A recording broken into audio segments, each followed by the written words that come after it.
Ladies and gentlemen, welcome again to another episode of Faith Unaltered and Complete Sinner's Guide. I'm your host tonight, Joshua Davidson, and with me again to talk about the death of materialism is our friend Spencer Owen, and joining us also is our brother Troy Yurchik. And for the first time on, the second time on Faith Unaltered, not since last summer, our best friend Garrett Skydema. How's everybody doing tonight, fellas? Good. You are all muted still. Doing good. Yeah, very well, thank you. Very right blessed. I'm feeling like I have found my voice. Yes, there it is. You found it. There I are. Welcome, and so pleased already to have all of you gentlemen here tonight for what is technically now a launch episode for a new segment on Faith Unaltered, the Cosmic Corner, which is going to be an ongoing conversation about this exact topic, which is the death of materialism and the rebirth of meaning in society. That, man, we got to know. People need to be aware. People need to be engaged in the fact that life has meaning, that we have purpose, that this is not some grand accident, and it's not just a causal mechanism that you can't escape. You really are a person, and we really think that you matter. You know, and that's I think that's something that a lot of people could really use today. I really think that that's something that is sorely lacking because of the fact that we've replaced meaning and purpose with, things like confidence or self-esteem or whatever kind of thing. Yeah. That we're going to try to bolster ourselves up with ideas that we assert that we're valuable, but don't know how to treat ourselves like we are, and so I think it would be a good thing to confront some of these things head on an ongoing basis and really dive deep into this conversation. And so tonight we're on part 3 of this discussion. The first discussion was basically on let's say the reemergence of an awareness that our identities are not reducible to our bodies, and that we are in fact much more complex creatures than we have come to recognize within the last, let's say, 200 years, with the rise of a more materialistic worldview that says you are your body, your mind is your brain, and so forth. And I believe wholeheartedly the world is kind of waking up from that nightmare. And then our second episode was kind of a pondering on what happened during the time that we were having that nightmare, that the world became such a flavorless and ugly place, and that art became this weird competition of idiosyncrasy and how I express myself to myself about myself and somehow still have an audience, namely you. And you still somehow look at this, it's supposed to communicate something to you. And modern art became this kind of confetti, let's say. It doesn't really have a form anymore. Doesn't really do anything. It's just kind of there, and honestly is a bit messy. And so tonight, having established most of those things, what I think we were really ultimately trying to aim at is a little bit of a deeper dive into perhaps the one and the many problem, and a little bit more about perception, how it is that we can look out at the world, see the world, act in the world, and the world act on us, and why that really just makes sense. Why it's not the case that I look out, I see an object, I think about an object, I recognize what it is, and then I can do something about it. That has some accuracy, but really that's not how this works. You could take any number of examples of things, say dangerous things. You recognize a snake on a trail, and a snake is a lot faster than your perceptions, and somehow still you can jump out the way. So something else is going on here, and where sometimes your body reacts to things and sometimes your mind reacts to things, and there doesn't seem to be a one-to-one to those things. So what's up in human perception, and why it's the case that when we look at the world, when we perceive things that are meaningful, it's not merely just a convenient fiction to keep our heart fuzzy. that we're that the things that we perceive are actually meaningful, you know, and what that would actually what that would mean, what that does, what that amounts to, what do you do about it, you know? And so with Or that, like how sometimes it gets talked of as like a simulation or a hallucination. exactly. We actually did a that's funny. We did a recent video with a Calvinist brother named Israel Trujillo, and he was promoting a form of idealism that he thought was compatible with determinism, and that was one of those times where as I was listening was like, you know, this kind of really strips the universe down to just something undesirable and unlivable. Yeah, just flattened the pancake. Don't say it. He was flattening it out. No, I don't. Oh yes, I haven't listened. So that's a nice Calvinist kick. You should listen though. It was a really good episode. It was a really good conversation. Israel is definitely a sharp dude. He just confuses me a bit. Yeah, so let's kind of hop in. Garrett, you and Troy were not in on part 1 and 2. Is there anything that you gentlemen would like to rehash from the first two discussions that would lead us into what we're diving into today? Sure, Troy, after you for sure.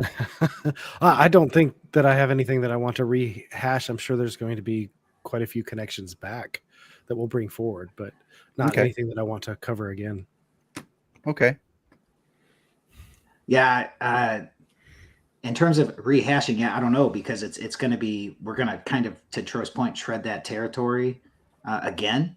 And I was kind of in the second episode. I dropped the comment at the end and then left, you know, so it was one of those drop the comment, went to bed things.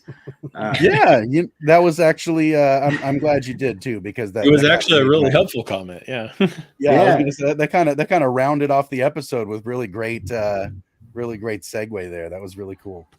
Yeah. And I think a lot of the episodes just really work really well here because, you know, you guys ended on beauty, and I really, really liked that because, you know, and then Dale had the question at the end, right? Dale popped on at the end and asked that question about, you know, is beauty in the eye of the beholder? What is, you know, and there's almost something lurking behind the question, which is a question of, is there beauty? Right? Because if beauty is just subjective, it's, you know, if it's just this pattern in our mind and it's just impressionable to us and it's not a real pattern in the outer world, you know, then it's not real, right? It just, it's like a shiny object to a dog. I don't know. Even that's real. So I don't, that doesn't make a ton of sense to me, but, I think there's something hidden there that's deep, that's worth probing, that question. And you called that out a little bit, but I think that question is important. And then the whole idea of identity, the idea that the multiplicity of things and details and, you know, every part of a chair, but you look and you see a chair, right? You see this identity. You don't see the pieces or the parts or the items. And then there are so many other contexts, and Spencer, I know you would love to talk about this, right? Where you don't see the chair at all, where you see like a weapon or a defense mechanism, right? Or like a way to fight off a lion. I don't know if you're ever going to be with a lion one-on-one with a chair. I hope not. Right. But so how does that work? How does it come together? Right. And so I love those two categories, you know, because beauty is kind of like the one to the many. Right. So it's like, is there a thing called beauty? You know, that's the question up for debate. You know, is that an experience everybody shares? Because, you know, you might say no, because it's not real. Well, okay. You know, I don't know if I would agree with that, but, and then you have the question about the chair, which is the other side, right? Which is the many to the one. Like, how do you do that, if that makes sense, right? So, loved the discussions, and I'm excited to participate. Keyword. Right on. Okay, so then let's kind of jump in there then. Beauty and unity. Let's say when you see something as one thing and you have the experience of recognizing it, because that's something further. It's not that just that your eyes recognize different shapes and they're kind of like demarcated and separate. A thing that you can see that you can recognize. Because I think it's the case, and C.S. Lewis plays with this a little bit in his first the first novel from the Space Trilogy, is you can't really see a thing until you know roughly what it is. Right. You know, Yeah. until then you really have this kind of vague, formless thing that your mind will try to fill in gaps for, because you're going to try to recognize things. You're going to try to fit them into what you already have and already know, and tool them and rework them. But then you see something, and it's kind of like, I know everybody has this experience of having that aha moment about something, and then you recognize it, and now it can't ever revert back to that unrecognizable, formless thing. Right. It just is itself now, right? And that seems to be kind of a permanent place because of the way that our memory works. And so I feel like that unity and beauty plays a lot into memory. Is there anything that you can draw out from that, Spencer? Yeah, well, I was just thinking that is to take what you're saying from the abstract down to the concrete. I mean, we see this. I have a young daughter, and so I've seen this over the last several years as her brain has been developing, and as she's been developing these sense of concepts of like, this is what a chair is, and this is not what a chair is, and several times I've had these kind of, and I'm sure anybody who has had a young child can relate to this. Like I've had these conversations where I'm going, what are you saying? I don't understand what's happening. And then all of a sudden it clicks. It's like, oh, you said, and I wish I could think of a word or an example off the top of my head.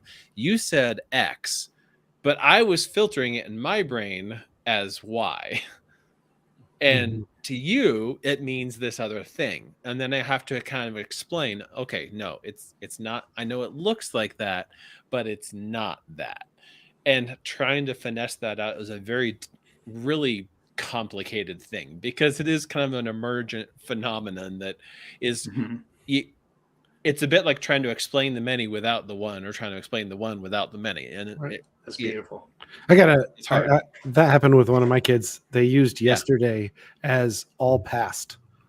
So yes, remember yesterday we went to this place, and we're like, we didn't go to that place yesterday, but we went 3 months past. Right. So yeah, they used it as all past. And I was like, I don't get what you're saying. We didn't do that. But it was, they viewed yesterday as everything behind me.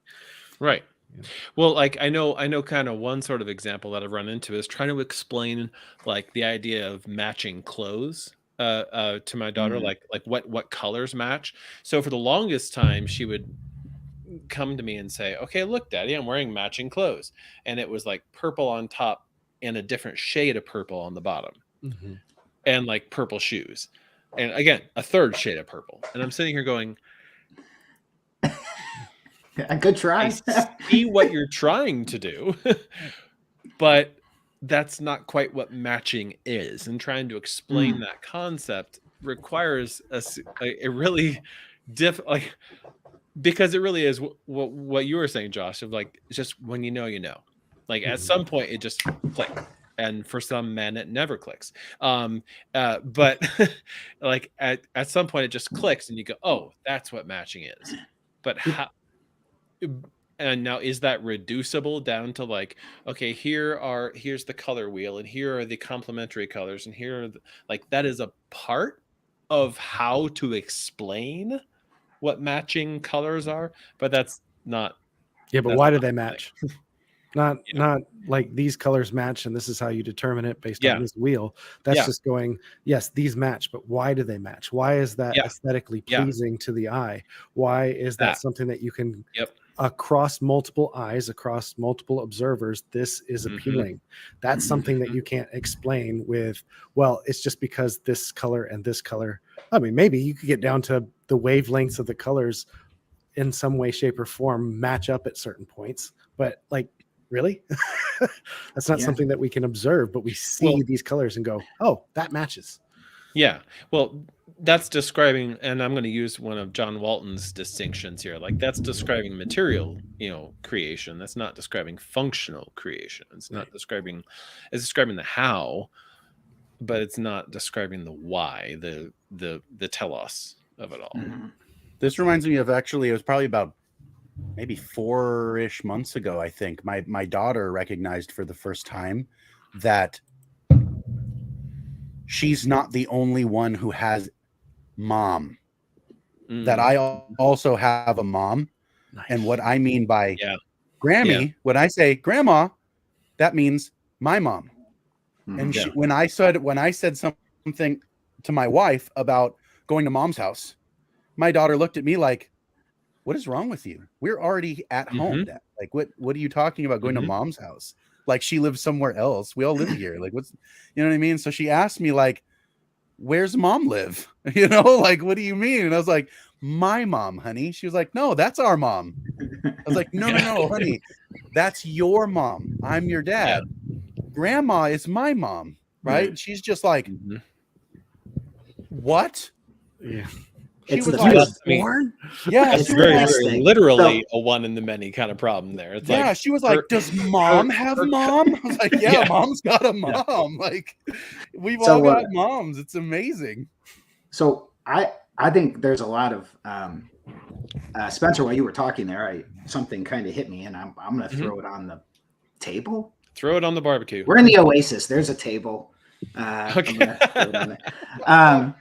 But you know, we were talking about encountering beauty, and then Spencer, I think you made a profound point, which was that, you know, if you're trying, because there's a bottom up when you're going from the many to the one, and then there's a top down when you're going from the one to the many, right? So encountering beauty is something like encountering the one through the many, right? And trying to put together a coherent outfit is the problem of the many to the one. And what's really interesting to me about what you said was that there's actually tremendous challenge in doing the one from the many to the one. Like, there's, if you get stuck in the many, you'll never make it to the one.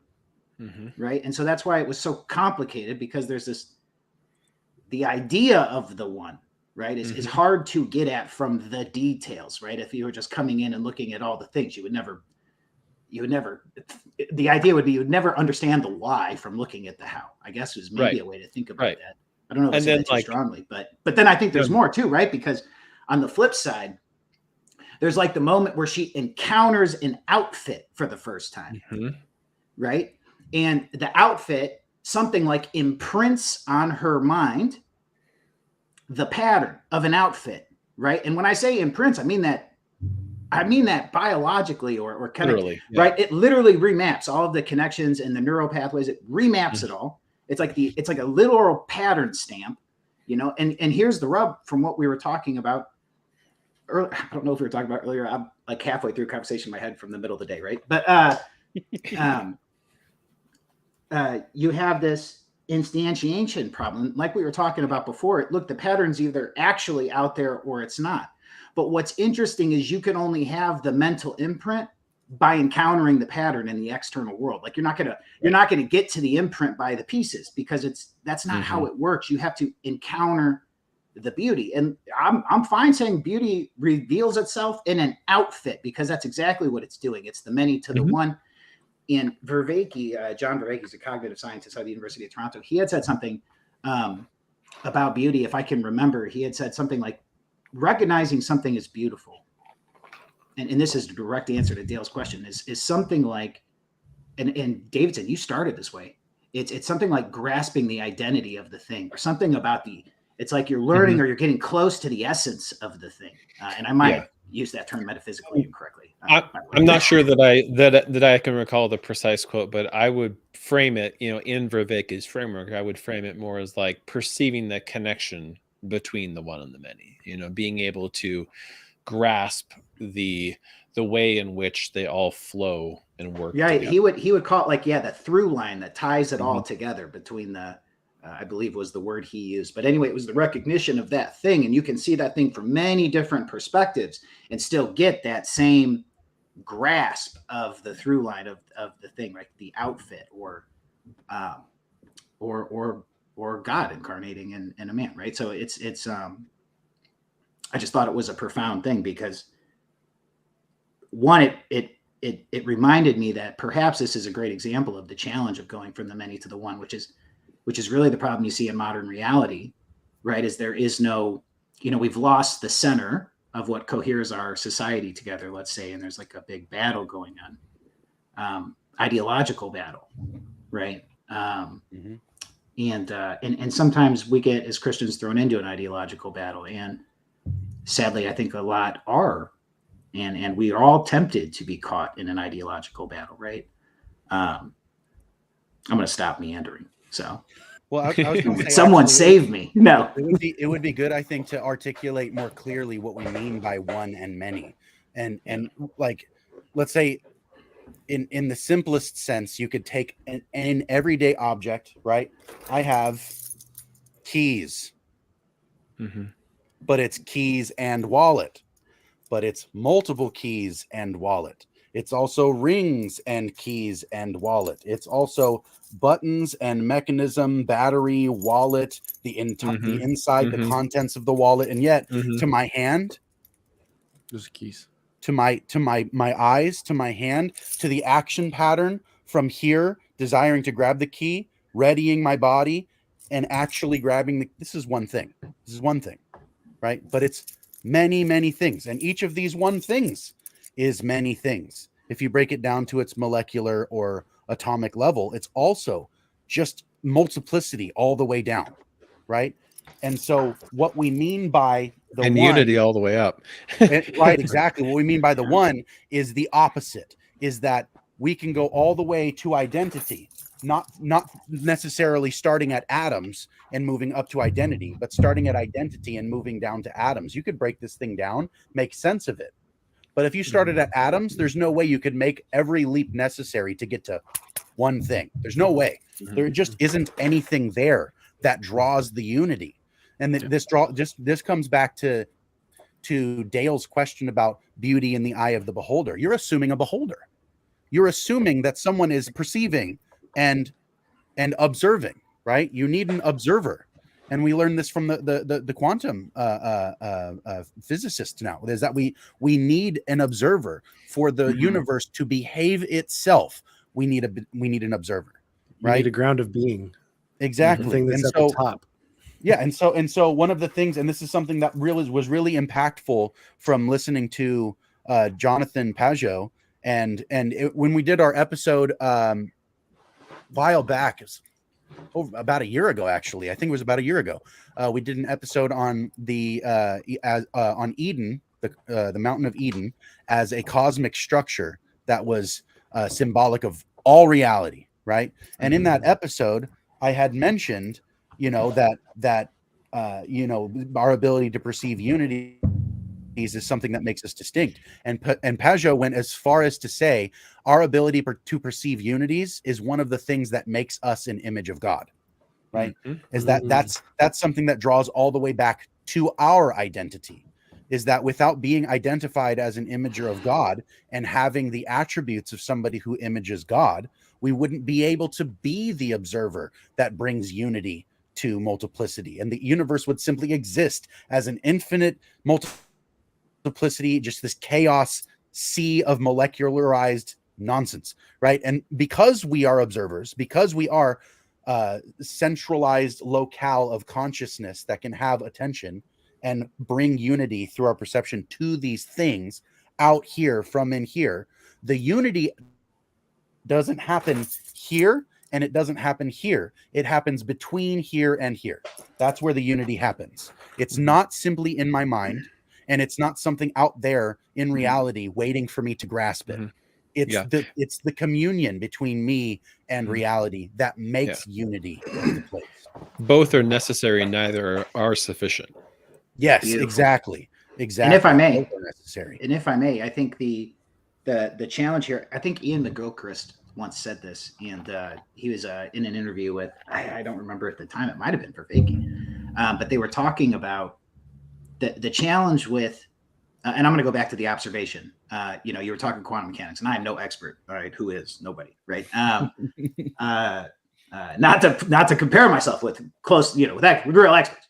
Seriously, not right. But the observation problem is real, and the challenge, what that does is it puts a real fundamental challenge to us, because in modern reality, we're so focused on the particulars, right? And I don't want to go through the whole double slit experiment right now, but if you're not familiar with what it is, I look it up, because it's a perfect example of what we're talking about, which is you have this reality of multiplicity, that this photon exists throughout space and time, just everywhere.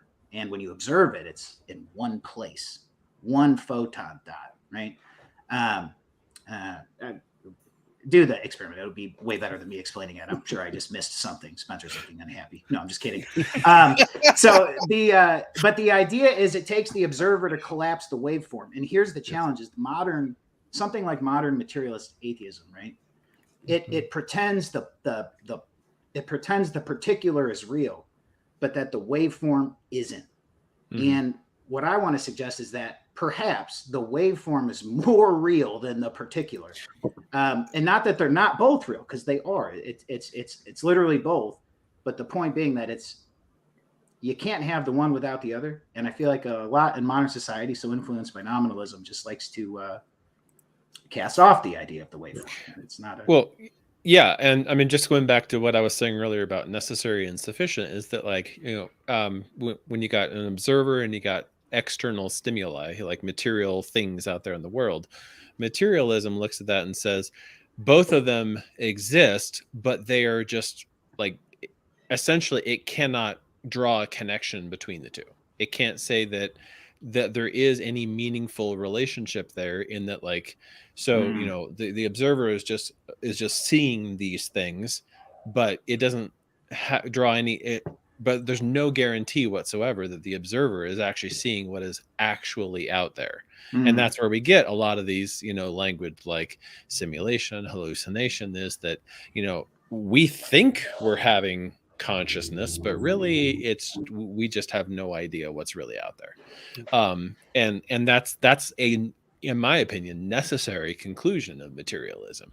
Not very many materialists do that. Like, if you get like a Stump or Kreutzmann, like those naturalist philosophers, like, or no, I'm getting the names wrong.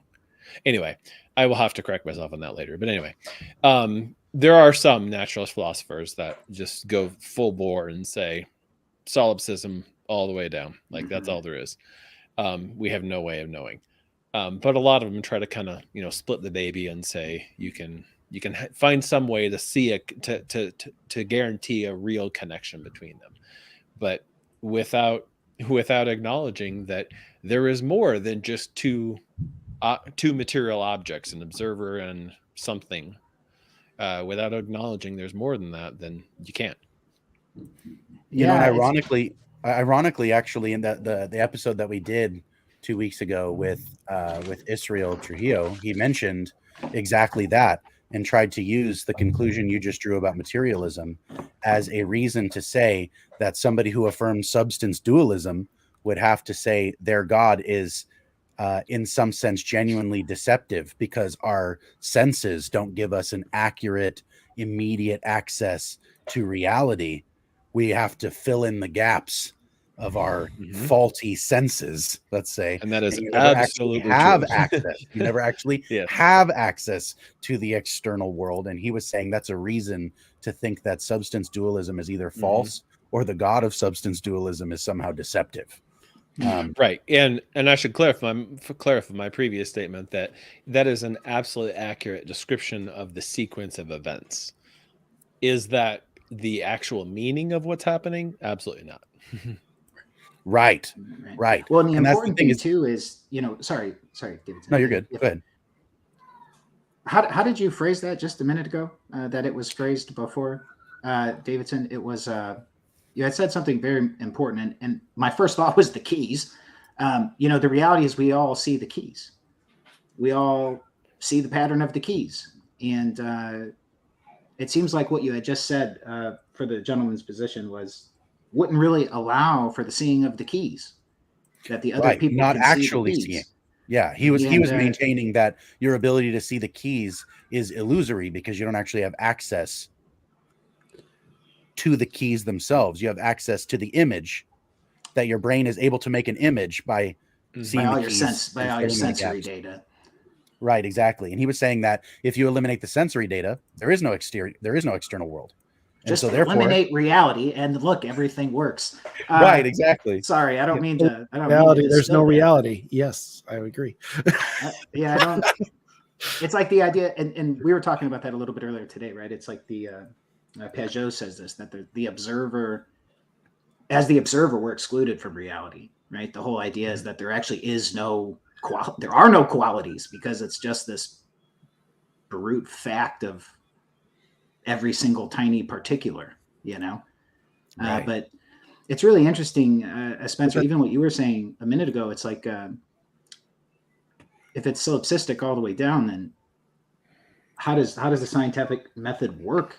Because it has to assume that there are real external. The whole reason science was so powerful and is so powerful is because it shows us that some of the patterns we take for granted aren't actually what's actually happening, right? Now it's phenomenologically what's happening, which is arguably more important. But it's been really, it is helpful, right? It's like this amazing, the world that we live in and what it's capable of. Let's say the potential of the world we live in, because let's say we're far from where we should be, let's say, but it's proven itself fruitful, and its fruitfulness combined with the nominalism has caused people, I fear, they can't even reject older ways of thinking and older worldviews because they don't even know about them, right? It's not a thing we think. What else? What do you mean? What else is there? It's all subjective experience. Well, you're essentially advancing C.S. Lewis's argument from reason against naturalism that he advances in the book Miracles and a few other places as well.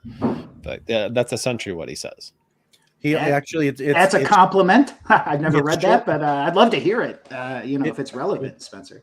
Yeah, it's technically like a let's say a nascent version of Tim Stratton's free thinking argument. Is Lewis's thought ultimately is if what you mean by my mental states and brain activity is consciousness, or what you mean by consciousness is simply mental brain states and your brain activity, then what I mean by my rationality is reducible to the dancing chemicals in my head. And you've reduced everything down so far that I no longer have a reason to trust my own thoughts, let alone yours. And the further proviso that those dancing chemicals are essentially non-rational processes.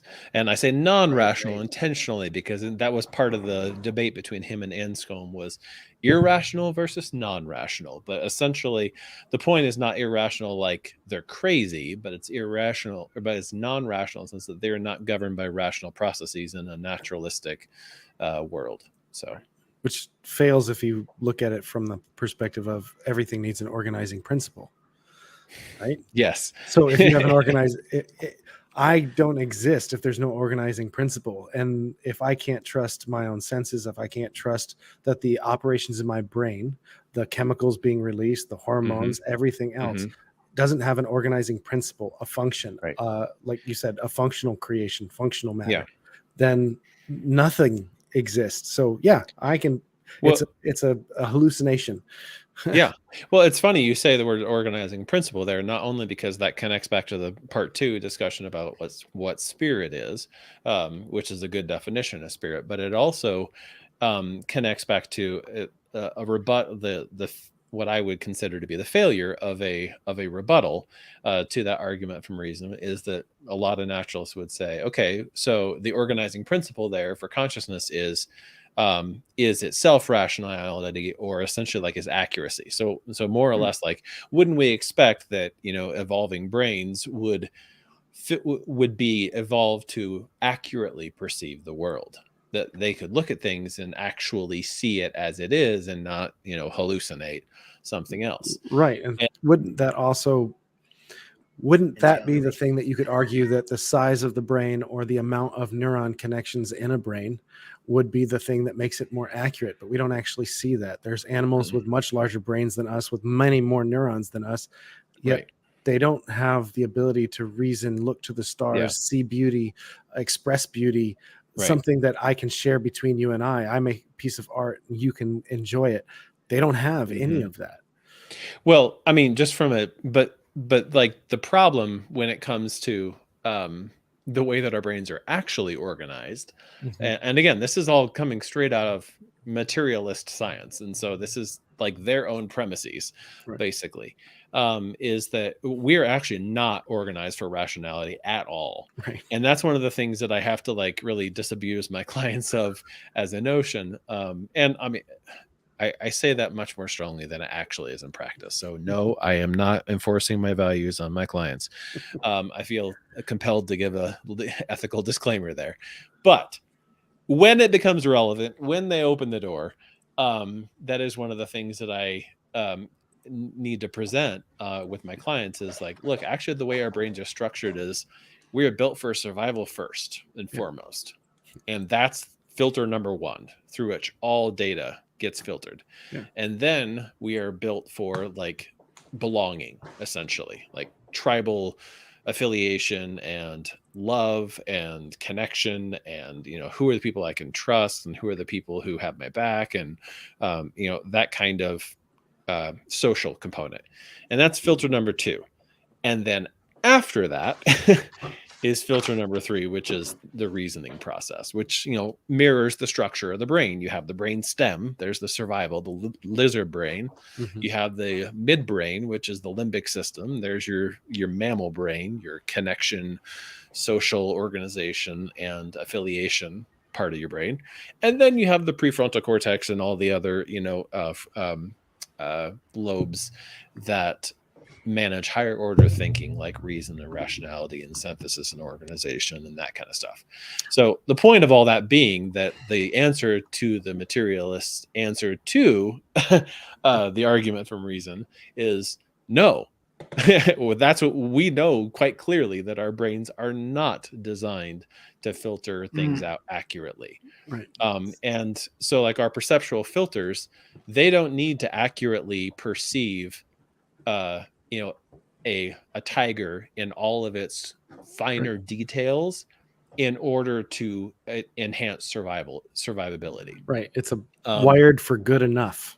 Exactly. That's exactly it. Yeah. It's just good enough.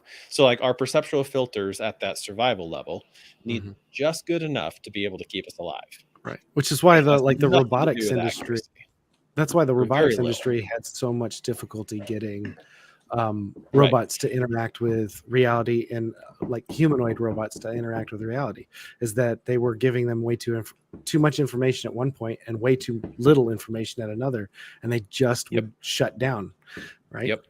Yeah, it's amazing because they thought it would be the easiest thing to do was teach them how to see the world. It is actually way more complicated because there's way too much details. It's teaching them to be blind to most of the world. Spencer, one thing you said that stood out to me when you were going through the hierarchy of framing, let's call it. I think you made the case well there. That the neurosequential model is the technical term for it. So I love that because it does a good job laying out how it's actually later. It's not some primary development that then guides everything, right? It's just this later thing. But what was really interesting to me is you started out with survival, and I couldn't help but notice and realize that it's so interesting to me that the fear of death, is the primary frame through which we're all processing reality. And you quoting Hebrews 2:14 and 15 there? That's right. Hey, you said it. I'm just calling attention to it. I think that's right? Because it's not really the context for the show, but the fear that Hebrews 2:14 and 15 in context of Romans 5:12, 5:21, and Genesis 3, I think is a really telling play because, you listen to a lot of people talk about this. I remember an episode you guys did with J.D. Martin, brilliant individual. When he was going through Romans 5:12, he made and I don't want to get too far afield here, but, he made the case that, here, look, it could be physical death, it could be spiritual death. Well, it must be spiritual death because why would physical, you know, and it's like, well, you know, that's exactly what Hebrews 2:14 through 15 says, is that it's exactly what it says. We're not sinners because we're born that way. We're sinners because we're afraid to die. Right. And the way you laid it out, that it's actually at this root, it's moved itself to the root. What was really interesting to me too was number 2 was the communal aspect of the human life.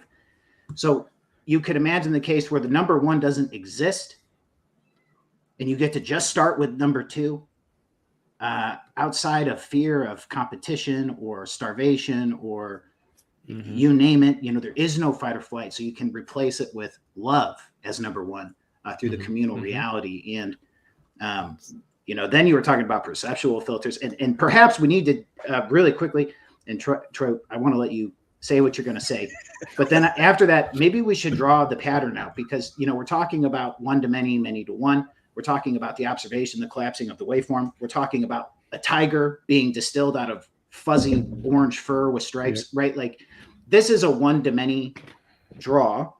We talked about it as, or that was actually many to one, our brain doing that simultaneously, right? So maybe there's a way to distill how the pattern actually manifests itself throughout all of reality. Oh, baby. Oh, right, man. Troy. And we're going to come back to this. Oh, we were all sitting forward. Yeah, we all lean in on that.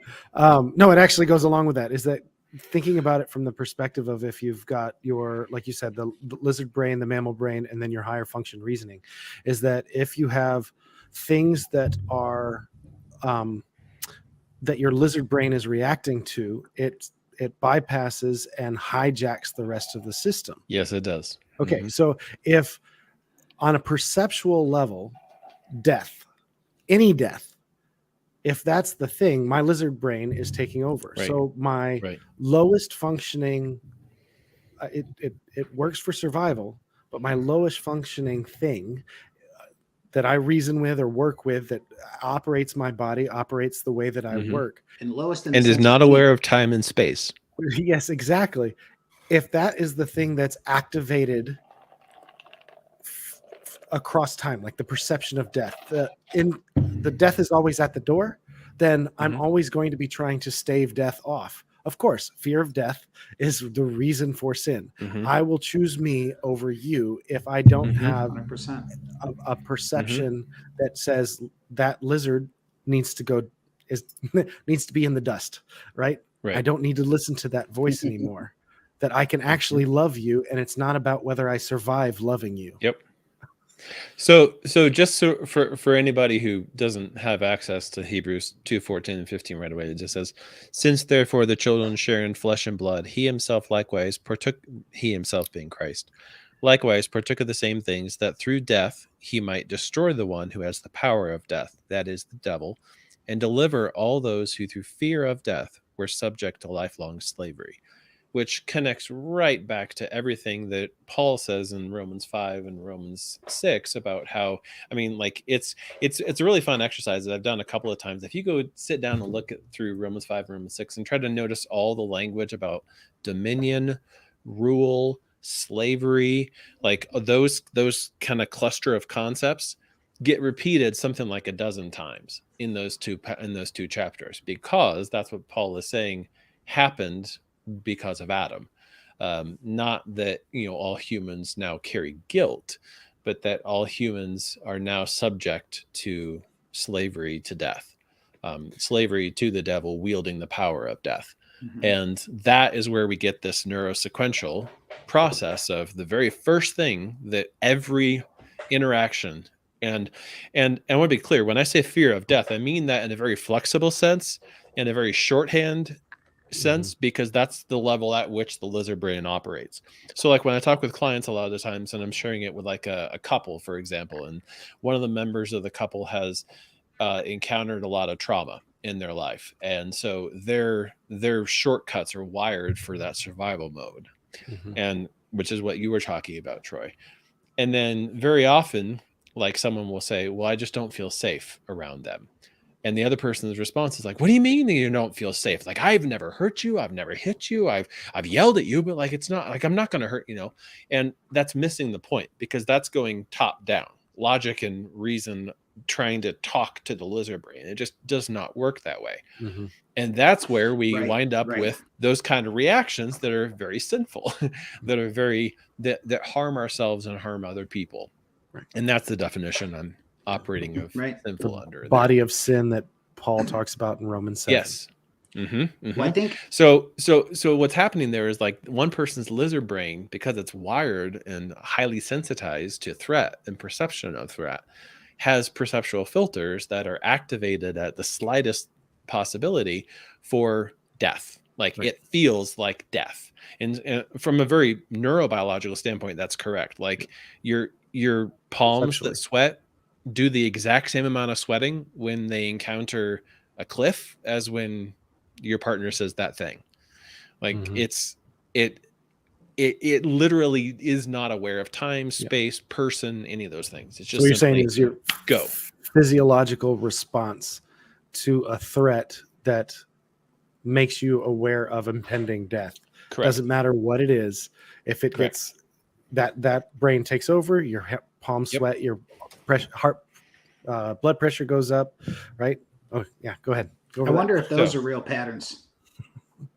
Yes. Yes, you know, they are. like if a car drives into me, it'll kill me. I wonder if that's a real pattern, or if it's just in my head.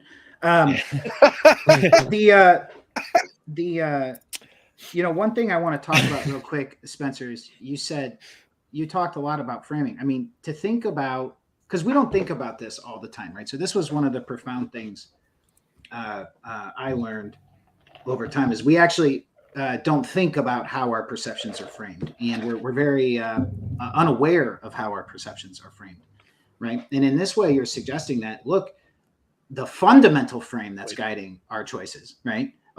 Is this fear of death, and it's a fundamental frame. But so now imagine that. Then you get into your community. Then you get into your reasoning, right? So your reasoning is happening within this box of like framed in data. Here's all the things that are, you know, all the relevance will occur within this box. And when we're talking about the death of materialism, this is really important because science continues to advance. And what's really interesting is there's nothing but scientific evidence because it's kind of neutral, right? And the question is, how do you interpret it? Well, there's a lot of ways to position these things, and they're constantly positioned in really unfruitful ways. But to be able to stand back and objectively look at the evidence without a bias is actually far more difficult than most of us realize. And the reality is, if you're coming into the bias, if you're coming into the evidence view with something like a version of, and I'm going to say this because I interact with some kind of more ardent atheists who I love dearly and on our truly brilliant people, amazing parents, actually some of my favorite people. But anyway, you know, it's almost like sometimes when I talk to them, and it's not just one person, it's a few, what I'm actually getting pushback on is this 13-year-old, and I mean this with incredible respect, 16, 17, 18-year-old understanding of the type of over propositionalized Christianity that they were taught within this modern Western nominalistic context where none of it's kind of real, you know, it's all subjective anyway. You know, and so that's what they're arguing for, and that's how the relevance is being framed. So if they're already materialist and then they're reading this data, there is no alternate frame for them to pass the evidence through. They're already filtering it out. They're already filtering it out. And that's if they can even get to the step where they go, let me think well, about let's look at it from the Christian view. I mean, they can't even, that literally cannot happen, period, unless you get shaken out. It's like a disruptive event. So there were shamans back in the day, right? So they could cause disruptive events. That's why big life events shake people up, and it gives an opportunity to re-imprint the pattern, right? Well, I mean, when you're talking about that confirmation bias, that's exactly true, because almost everything we do is designed to reduce uncertainty. Because what happens is, like, when you think about it, reducing entropy. Well, certainly reducing uncertainty. And yes, okay, let me see. There's so many concepts here. I'm trying to filter into what's going to be relevant. So I'll start with this. So this is that pattern that I was talking about earlier. like the raw sensory data that we have coming at us at any given moment is just staggeringly complex. Absolutely monumentally petabytes of data. We don't actually have access to raw The data. amount of pixels on the screen are hilarious, right? Well, yeah. And I mean, like right now, like my daughter and my wife are upstairs and they're probably doing they're either eating dinner or doing homework or something like that. And I can kind of hear it, but I have perceptual filters. I have built by experience, built by developmental worldviews and everything else sorry, I keep sliding it in the wrong space. There we go. Okay. I have perceptual filters that tell me this is relevant, this is not relevant. And so those perceptual filters automatically in the background, like operating without conscious awareness, unless we actually activate conscious awareness, get to that later, they are operating in the background to say, pay no attention to that noise. That's no longer relevant. You need to pay attention only to this right here. And then as a result, then I have kind of like a physiological reaction to whatever it is that these perceptual filters have deemed to be relevant. Like I said, it could be something, unpleasant, like my heart rate spiking or my blood pressure dropping or something like that. Or it could be something pleasant, like, the technical term in the literature for that reaction is arousal. And that is meant in every sense of that word. Physiological arousal, sexual arousal, everything else. And so, like, all of those reactions are a response, not just to the raw data, but the raw data plus the perceptual filters that indicate what meaning this data has. Right.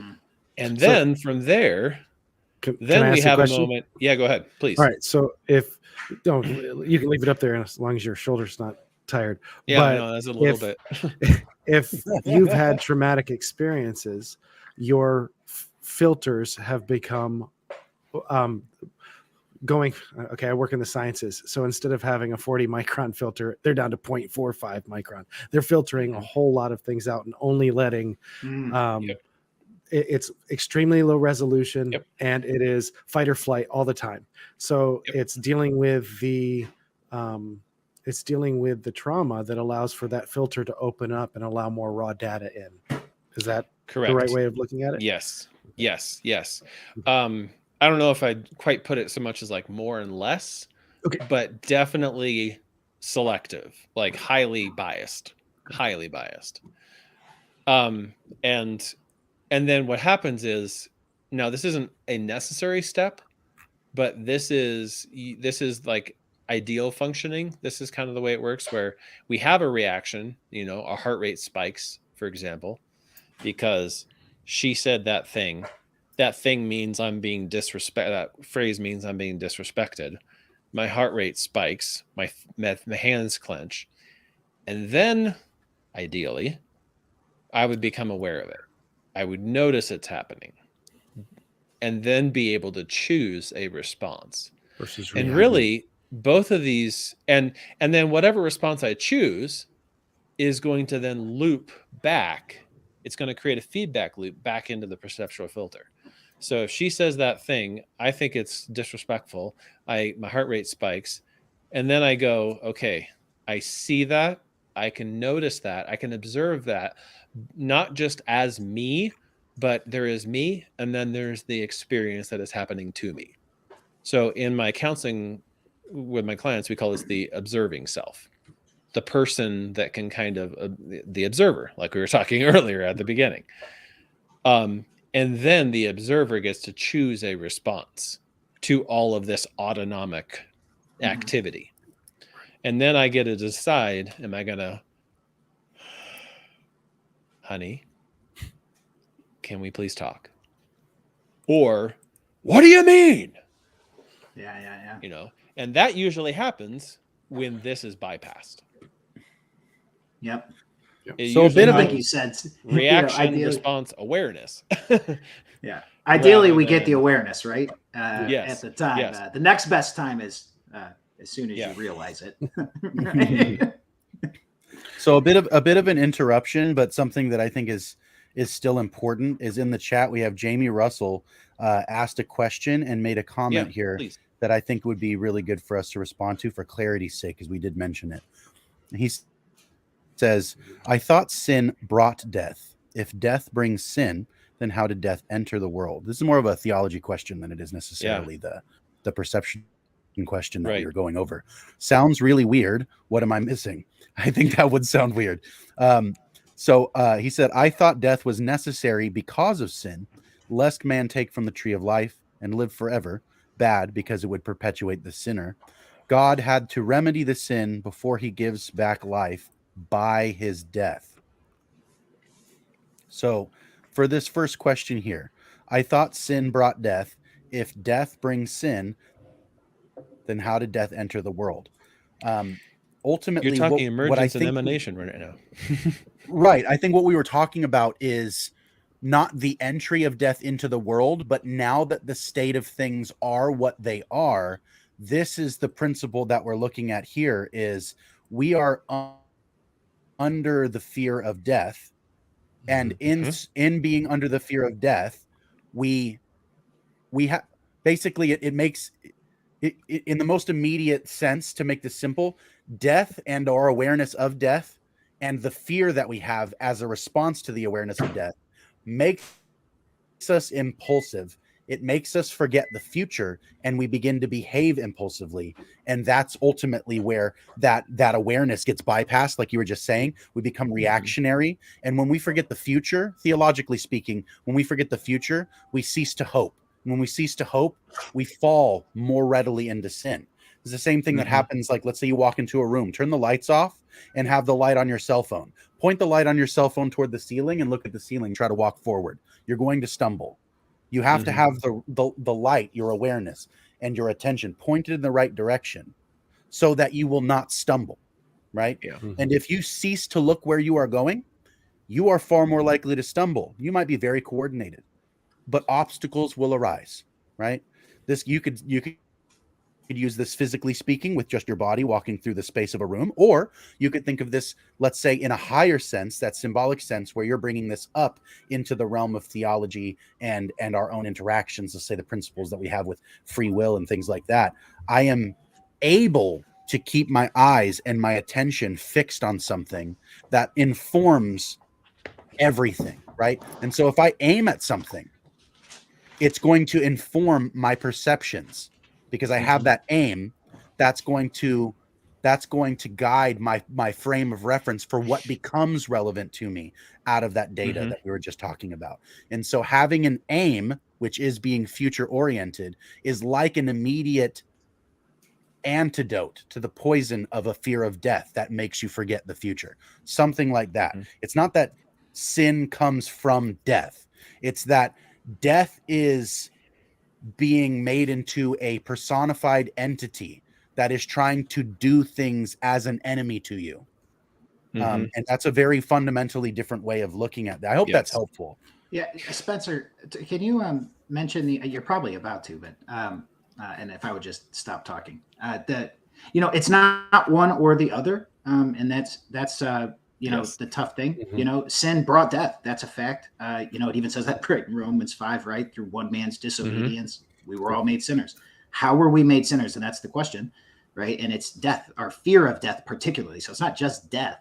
It was the fear of death which brought sin. And in that way, as Spencer was alluding to earlier, and Spencer, please feel free to elaborate, in that way, death reigns through sin. Yep. And that's the key. Which is that frequently repeated refrain throughout Romans 5 and 6 there. And so I would contextualize the phrase death entering the world, because it's coming out of Romans 5 and 6, in that sense of death entering the world is like death coming to sit down on its throne as the ruler of the world. You were talking earlier, Troy, about like the organizing principle. It's that. It's like, now, and Paul says this in Romans 8, that all creation, it groans because it was subjected to futility, because it was essentially put underneath the rule, underneath the reign of sin and death. And so because death is the organizing principle, it's like this chaos principle that now is the spirit of the age, the organizing principle that manages everything. That's what causes, or not. Okay, I'm going to say causes, and there's all kinds of questions of agency there. Can we just set that aside? And yeah, that's what causes us to sin.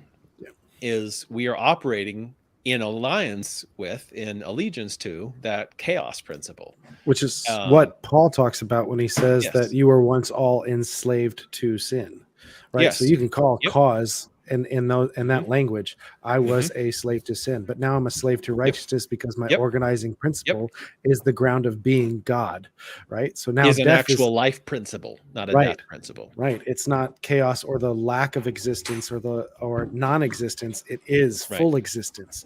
And so I organize myself differently, and I organize myself towards life, towards love, towards community. Right.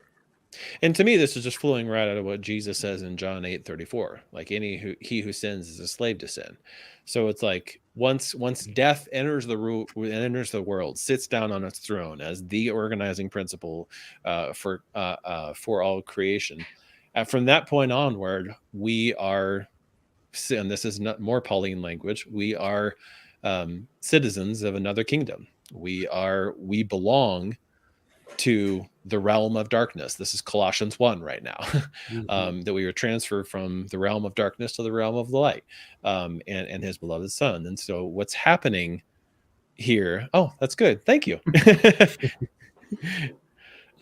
So what's happening there is that humans are in this world under the slavery to death, and because of that, we act out of fear of death because we know what that slave master is like, which is Paul in Romans 6:23.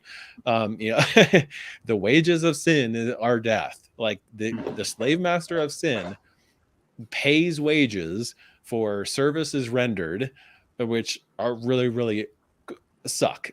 But we think it's the best we can get. We think it's all we got. We look around us at the world and we say that's all there is anyway. So we aim at efficiency, and we aim at functionality. Yes. So we aim at eat, drink, and be merry, for tomorrow we die. Yep. And so you lose beauty.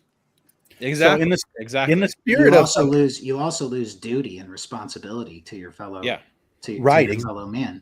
It's just about me. It's so interesting to me, Spencer. I had no idea this was true, but it's so interesting to me that survival is first and community is second. And it's such a profound thought to consider.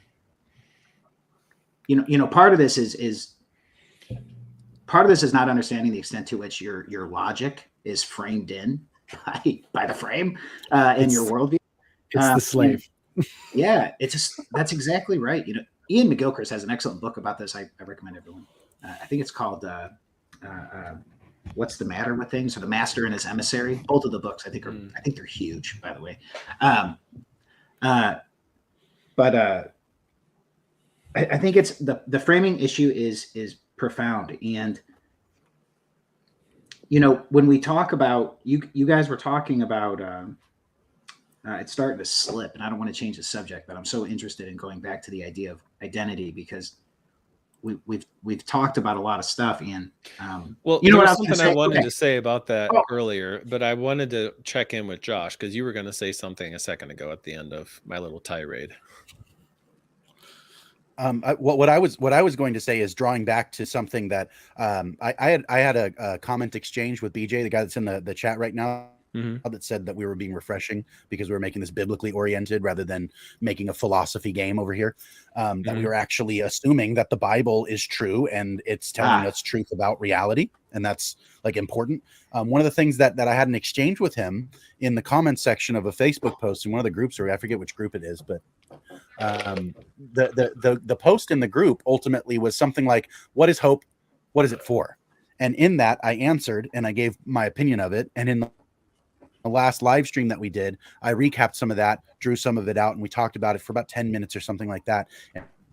And right now what we're doing is actually doing like a backdoor deep dive into what I meant by talking about hope and making it something that is in reference to a future, in the way that even in let's say in scripture, one of the most famous verses people put on t-shirts and bumper stickers and put it over their doors, Jeremiah, and it talks about I have plans.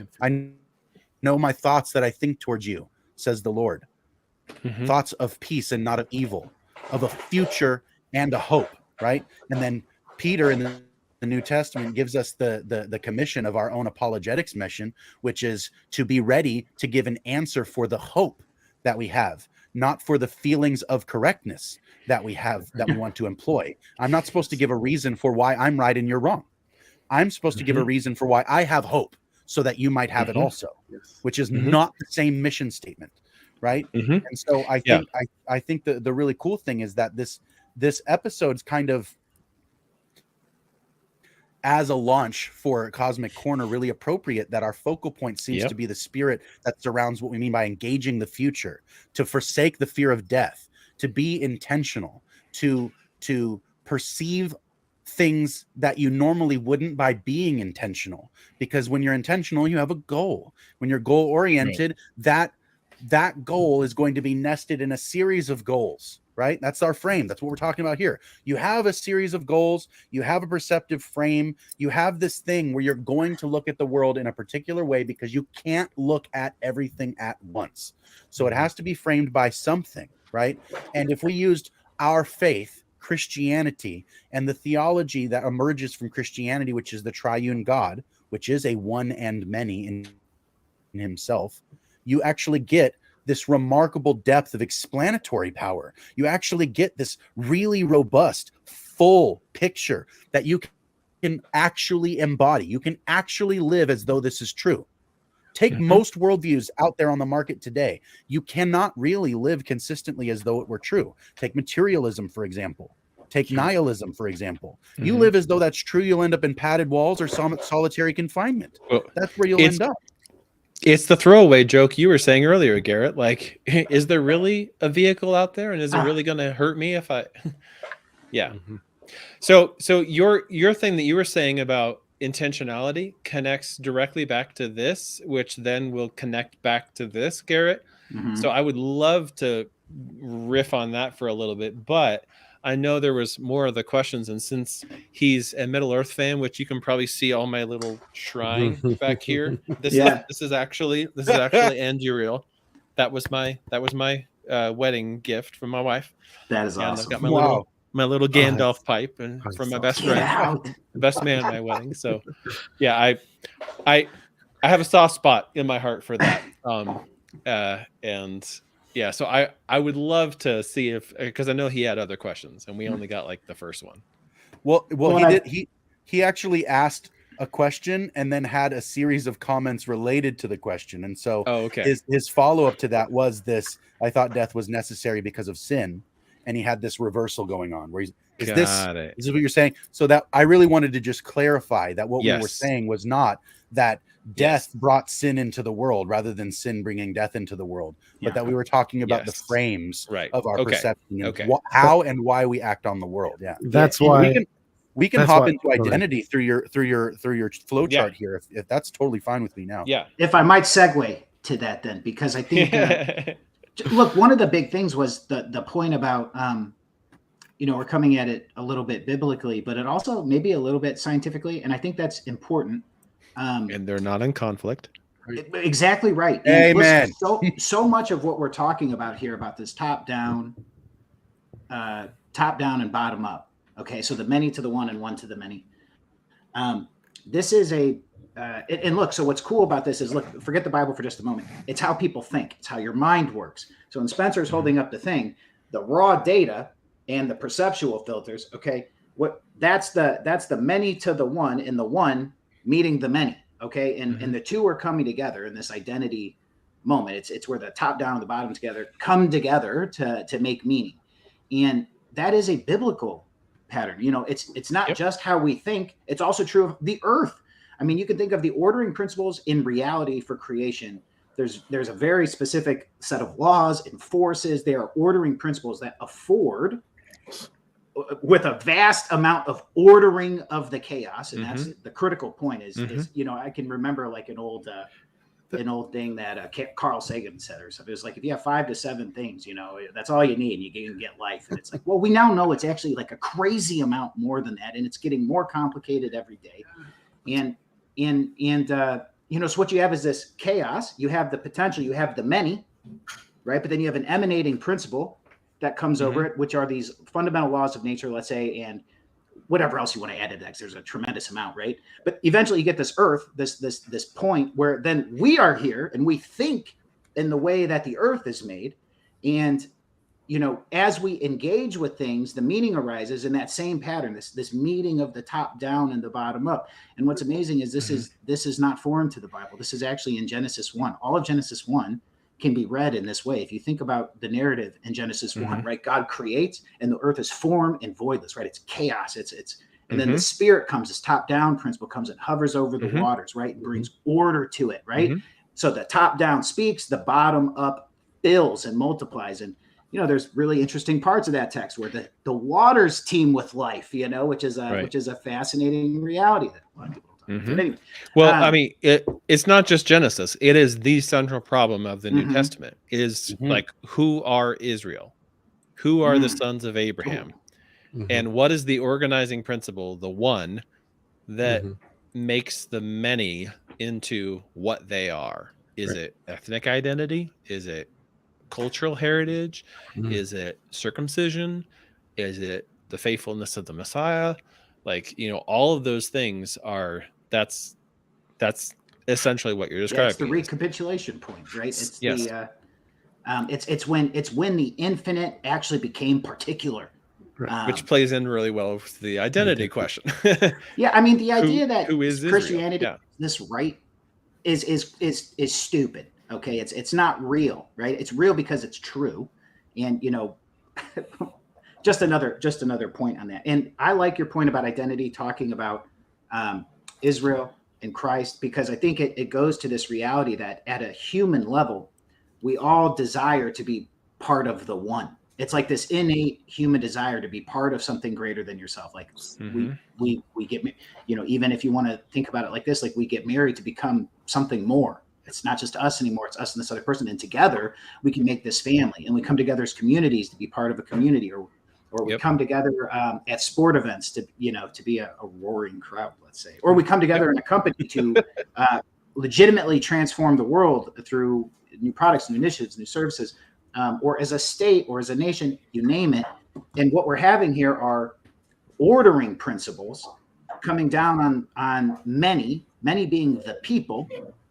Okay, so not only do people organize reality by perceiving, people get organized by higher level ordering principles. Okay, and so it's these aims and well, I'm going to let Spencer, if you have something there, so I'm going to let you.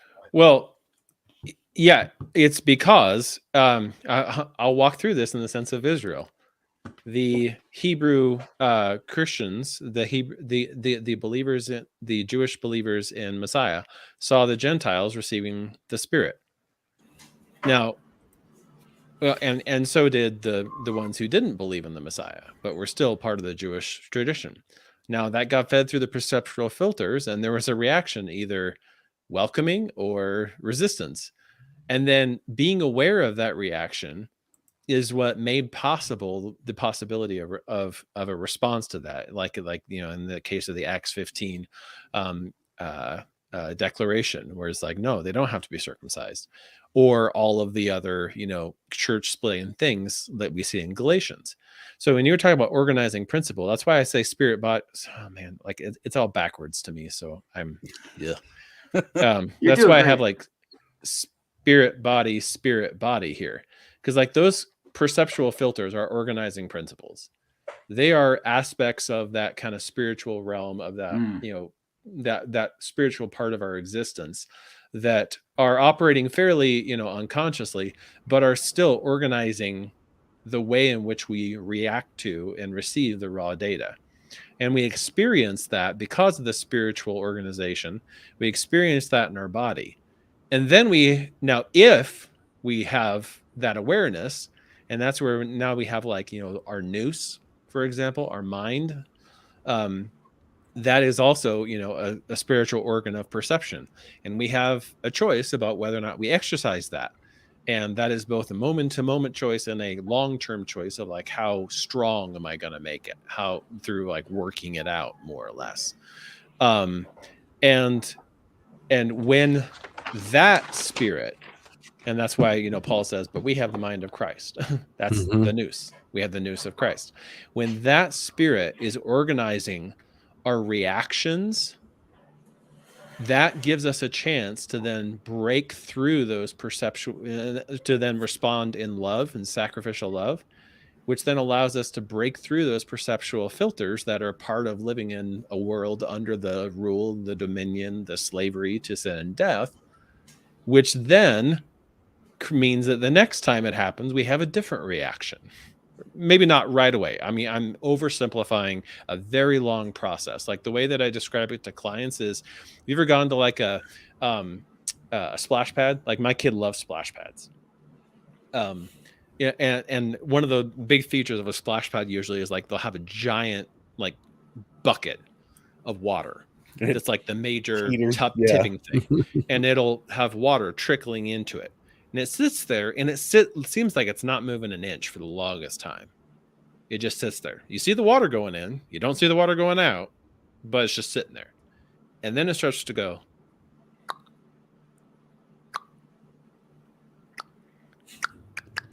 And then it dumps.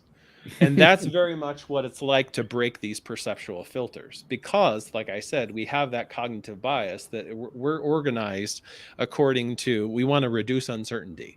And so all of those perceptual filters that we have are very firm. Like they get made, and then once they're made, they're set in pretty hard concrete. And it takes a lot of water dripping to really tip that bucket over. But when we do it over time, continually, when we, see someone responding to us with hate, and we feed it through the perceptual filter that is informed by the mind of Christ, and then that starts to affect our reaction to that person. You'll get an outpouring of the Spirit. And then the more we are aware of that process, the more control we can exercise over that process, which means the more choice we can make in our bodies, which is repentance. Essentially. We're gonna write it. We'll write it. You're gonna write a book on this, right? Like that was brilliantly done, Spencer. Brilliantly done. Could you, on the individual side, right? Because a lot of what we're talking about is the individual and the many, or the many and the one, right? So, so if you assume that's the individual, right, then the pattern is fractal. Then it applies to the larger bodies of people too.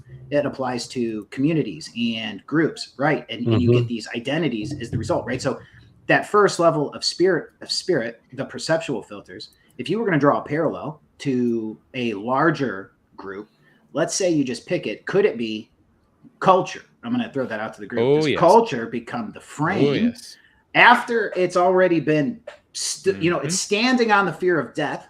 Let's just be clear, right? And then so you have the culture standing on top of the fear of death. And these are higher level ordering principles for whole communities and groups of people to engage. So, and we can see that today, right? Because the perceptual, the culture is changing, and what's relevant is changing, and there's a lot of gods in the unseen world. Changing. Lower G gods. There's a lot of lower G gods in the unseen world. It's so pagan these days, right? So, but I think that's really important, because you go back to the one and the many, right? In a world where the one doesn't exist, all you have is the many.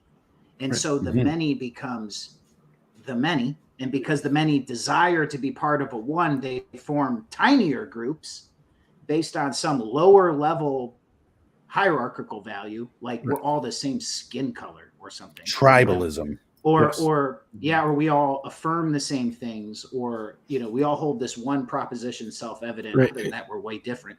Right. But there's these organizing principles that then become something, and I think, Davidson, maybe you just said this, tribalism, right? Is we get, or now listen to the language here, everybody, right? A spirit think of spirit as organizing principle over like something in reality. Okay, something, when I say reality, I mean like something like in the material world, something the modern day materialist would understand, right? Because without going through the huge history of all the casting off of this stuff we're talking about, right, is there's this chasm that calls out to be part of something bigger. And in that chaos and multiplicity of individual with no true one organizing principle, the principalities and powers, the spirits, the organizing principles can gather up little parts of the chaos, and now they have a body. They're derivative organizing principles, as in that's right. If you do not have a relationship with the organizing principle, and everyone is aiming at that one thing, like Josh was talking about earlier, that you have that light in front of you and that's the thing that you're following, you're less likely to trip. Bringing that into the idea that if the organizing principle is the highest ideal, Jordan Peterson uses those words, but if we're talking about God, the creator of all the universe, that becomes our focal point. Everyone is going to organize around that focal point. But like what you're saying is, when you deny that there is this ground of being, when you deny that there is the ultimate organizing principle, the spirit, big T, big S, right? Then you're going to find a organizing principle, and they're all derivative and they're all too low resolution to ever survive long term. That's why there's the tribalism. It's that, what do tribes do if they remain tribes? They war against each other and they eradicate one another. Whereas if the organizing principle is beyond the tribe, pick a tribe. That could be your community, that could be your church, that could be your city, that could be your state, that could be your nation. That could exactly. Anything could be your organizing principle. But if that is your organizing principle and it's not aimed at the higher organizing principle, you'll end up just infighting with all the other possible organizing principles. And if I may, real quickly, I want to talk about Stranger Things, because I think Stranger Things does an incredible job putting this into a metaphor at the end of the day, right? It's copying the pattern. So, Troy, you had said something there just a minute ago, is you'll go find some organizing principles. But I want to suggest there's a scarier reality where the organizing principles are finding you.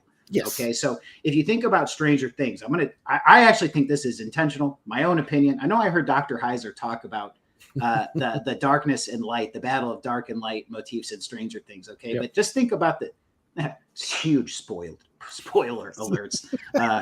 I'll be quick. Think about I haven't seen the last season, but I don't intend. No worries. I don't have to go that far. I don't have to, as long as it's just season 4. Is season 3? Am I good? Season 3? Okay. Yeah, me. It's been too long. I don't remember. Okay, well, I'm going to say it anyway, Spencer. Mute. Okay. Unplug your ears. I stopped watching when that thing happened to Samwise Gamgee. That's season 2. Okay. Oh no. So I can't say so I won't take it as far as I can. I think I can do it. I think I know what you're talking about, and maybe I want to talk about both the Demigorgon and then the thing. Okay.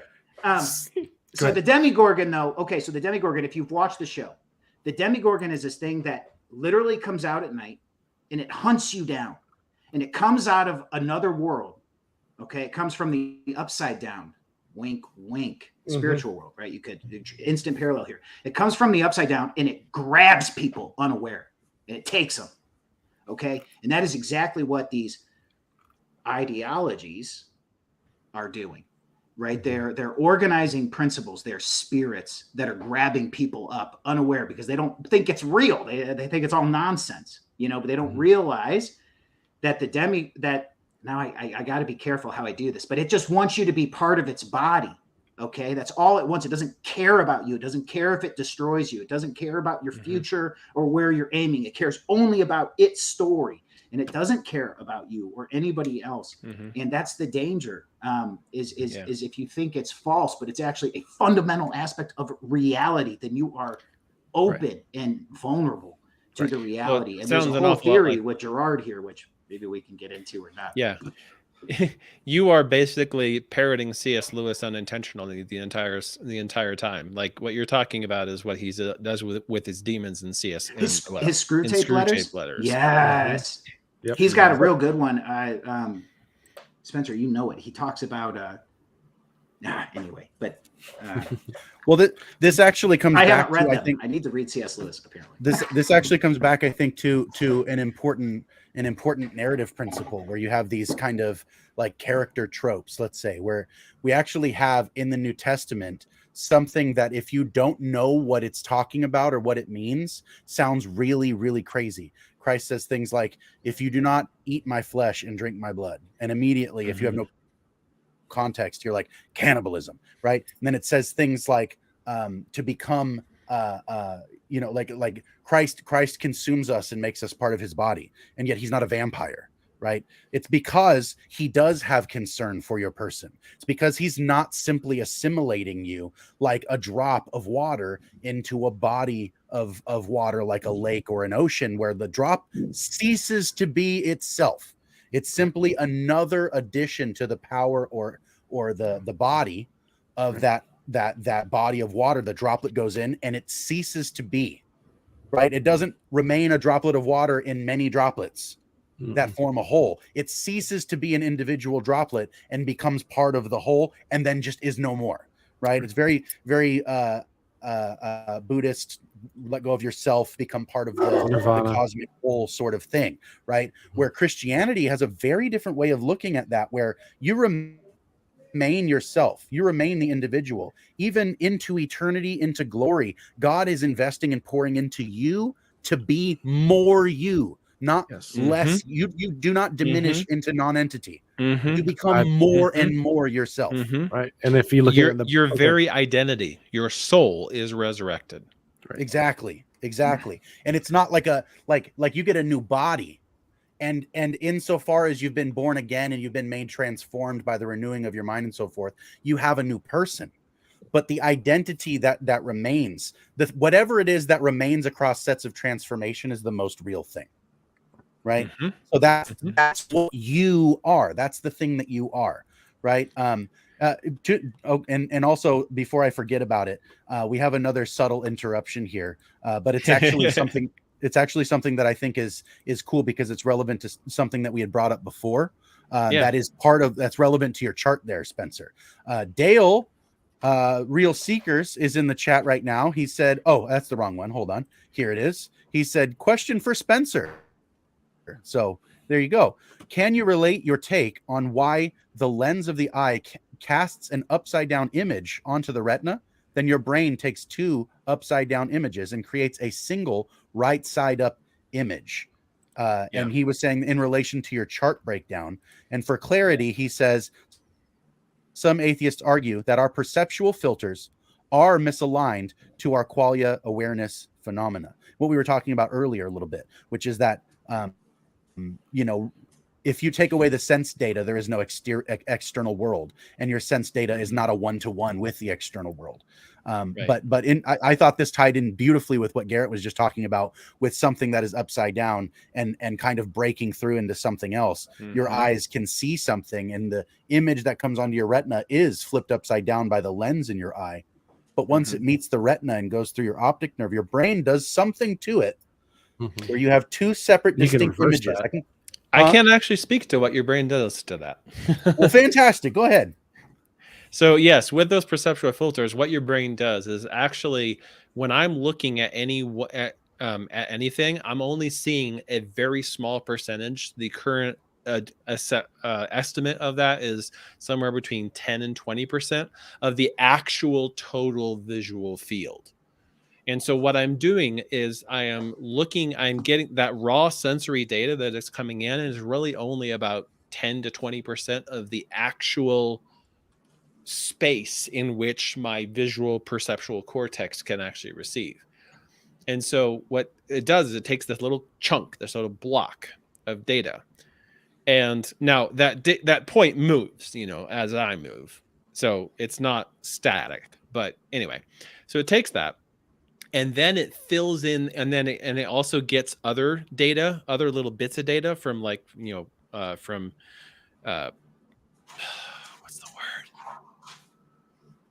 Peripheral vision, and other raw data coming in, and then it creates a composite image, which is one of the reasons, like a lot of times you'll hear materialist science talk about perception as, they call it like the perception deception.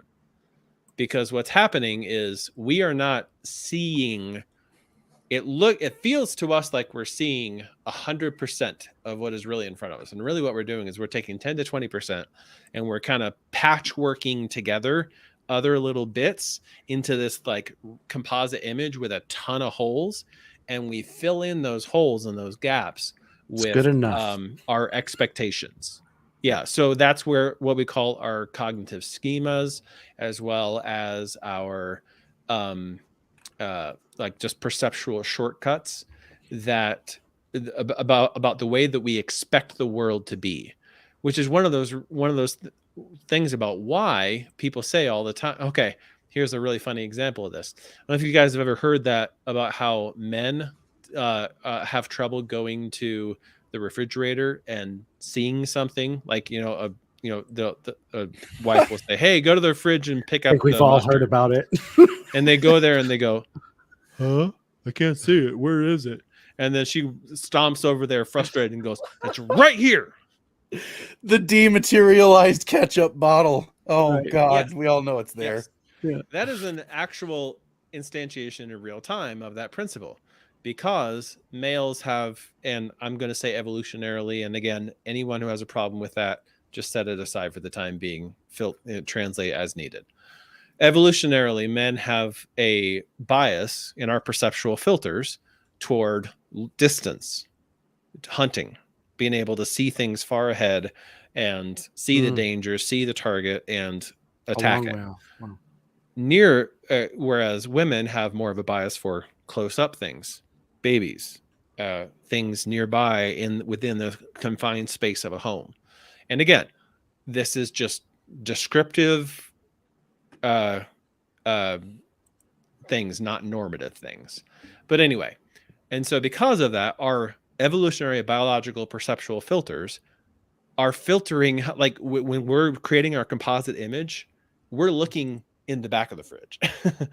We're looking in a totally different place in the perceptual field than women are.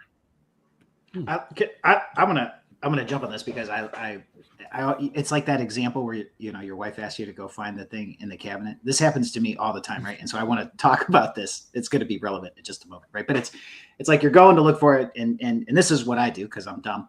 I go, okay, it's in like a black box. I know exactly what I'm looking for, right? And I'll look in there for like 8 minutes and not find it, and I'll be like, yeah, we don't have any. She'll be like, we have something right there. I don't think I ever get more nervous in my life. Or I'm like, no, we don't, she's like, she walks up there, opens the cabinet. She's like, it's right here. And it's literally in front of my face. Right. But the problem was it wasn't in the thing. I thought it was, I was looking for the box, not the bottle, let's say. Right. And this is important. Because there's a perceptual filter of expectation. Exactly. Absolutely. Exactly. And what I want to say is the filters are even more than your past experiences, and they are your past experiences. I want to be clear. They inform and change your filters. I also want to say your biology and the way you're built changes your filters. But there's also one more thing that changes your filter, and it's the thing you're aiming at. Okay. So if you got up from your chair right now and went to the bathroom, okay, the chair you're sitting on no longer is an affordance to you sitting. It's kind of an obstacle to you getting to the bathroom. In the door, which is an affordance to keeping it quiet in here and relevant so we can have a nice conversation, all of it becomes an obstacle to me getting to the bathroom, right? So the point is, what your aim is changes what you see. And this is profound. If you go back to every perception you have being framed in this kind of way, in this relevance kind of way, in this, the best way to say it is relevance. What stands out and what gets wiped out, right? Like what shines forth as relevant, and what doesn't even make the map, right? And then you have the map of like affordances, obstacles. All of those are shiny because if you're trying to climb a mountain, you got to avoid the pit, and you are looking for the easy place to climb at the same time, right?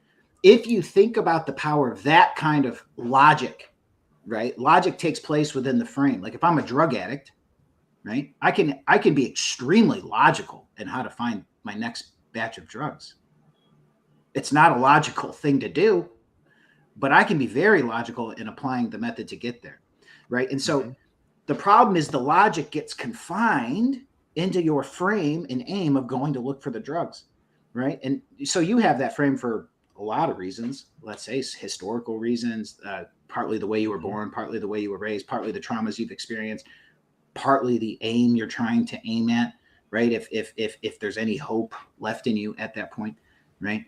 If you haven't been cannibalized by the principalities and powers roaring around like lions trying to suck you up like the demigorgon so they can make you part of their body. Like it's a crazy time to be alive. And I also want to say that there have never been more powerful tools in the world to collect and organize people than there are today, which is a crazy responsibility and duty for all of us as we encounter people in the oasis.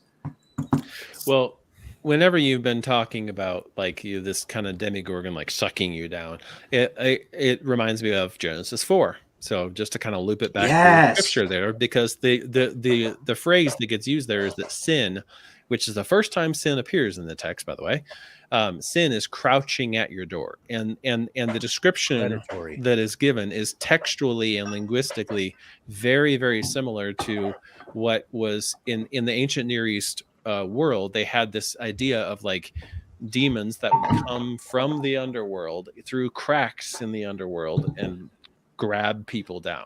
And so that's kind of the image that's being painted there in Genesis 4, where God's talking to Cain and says, look, sin is this crouching beast demon that is right there at the crack, ready to suck you down. You now, so to go back to this, that's your awareness point. Yeah. You've been made aware of this. You may not have seen it because of your filters, and you and also your other filters may be saying, I'm totally in the right here. He had it coming to him, or he has it coming to him. That was before he killed Abel. And I know you're angry, but now you're aware of it. Now you can do something about it. And so what we run into all the time is this, like with my clients, there's always this big tussle of which comes, well, it's a chicken and egg tussle of my choices and my identity. Do I make the choices I make because of the person I am?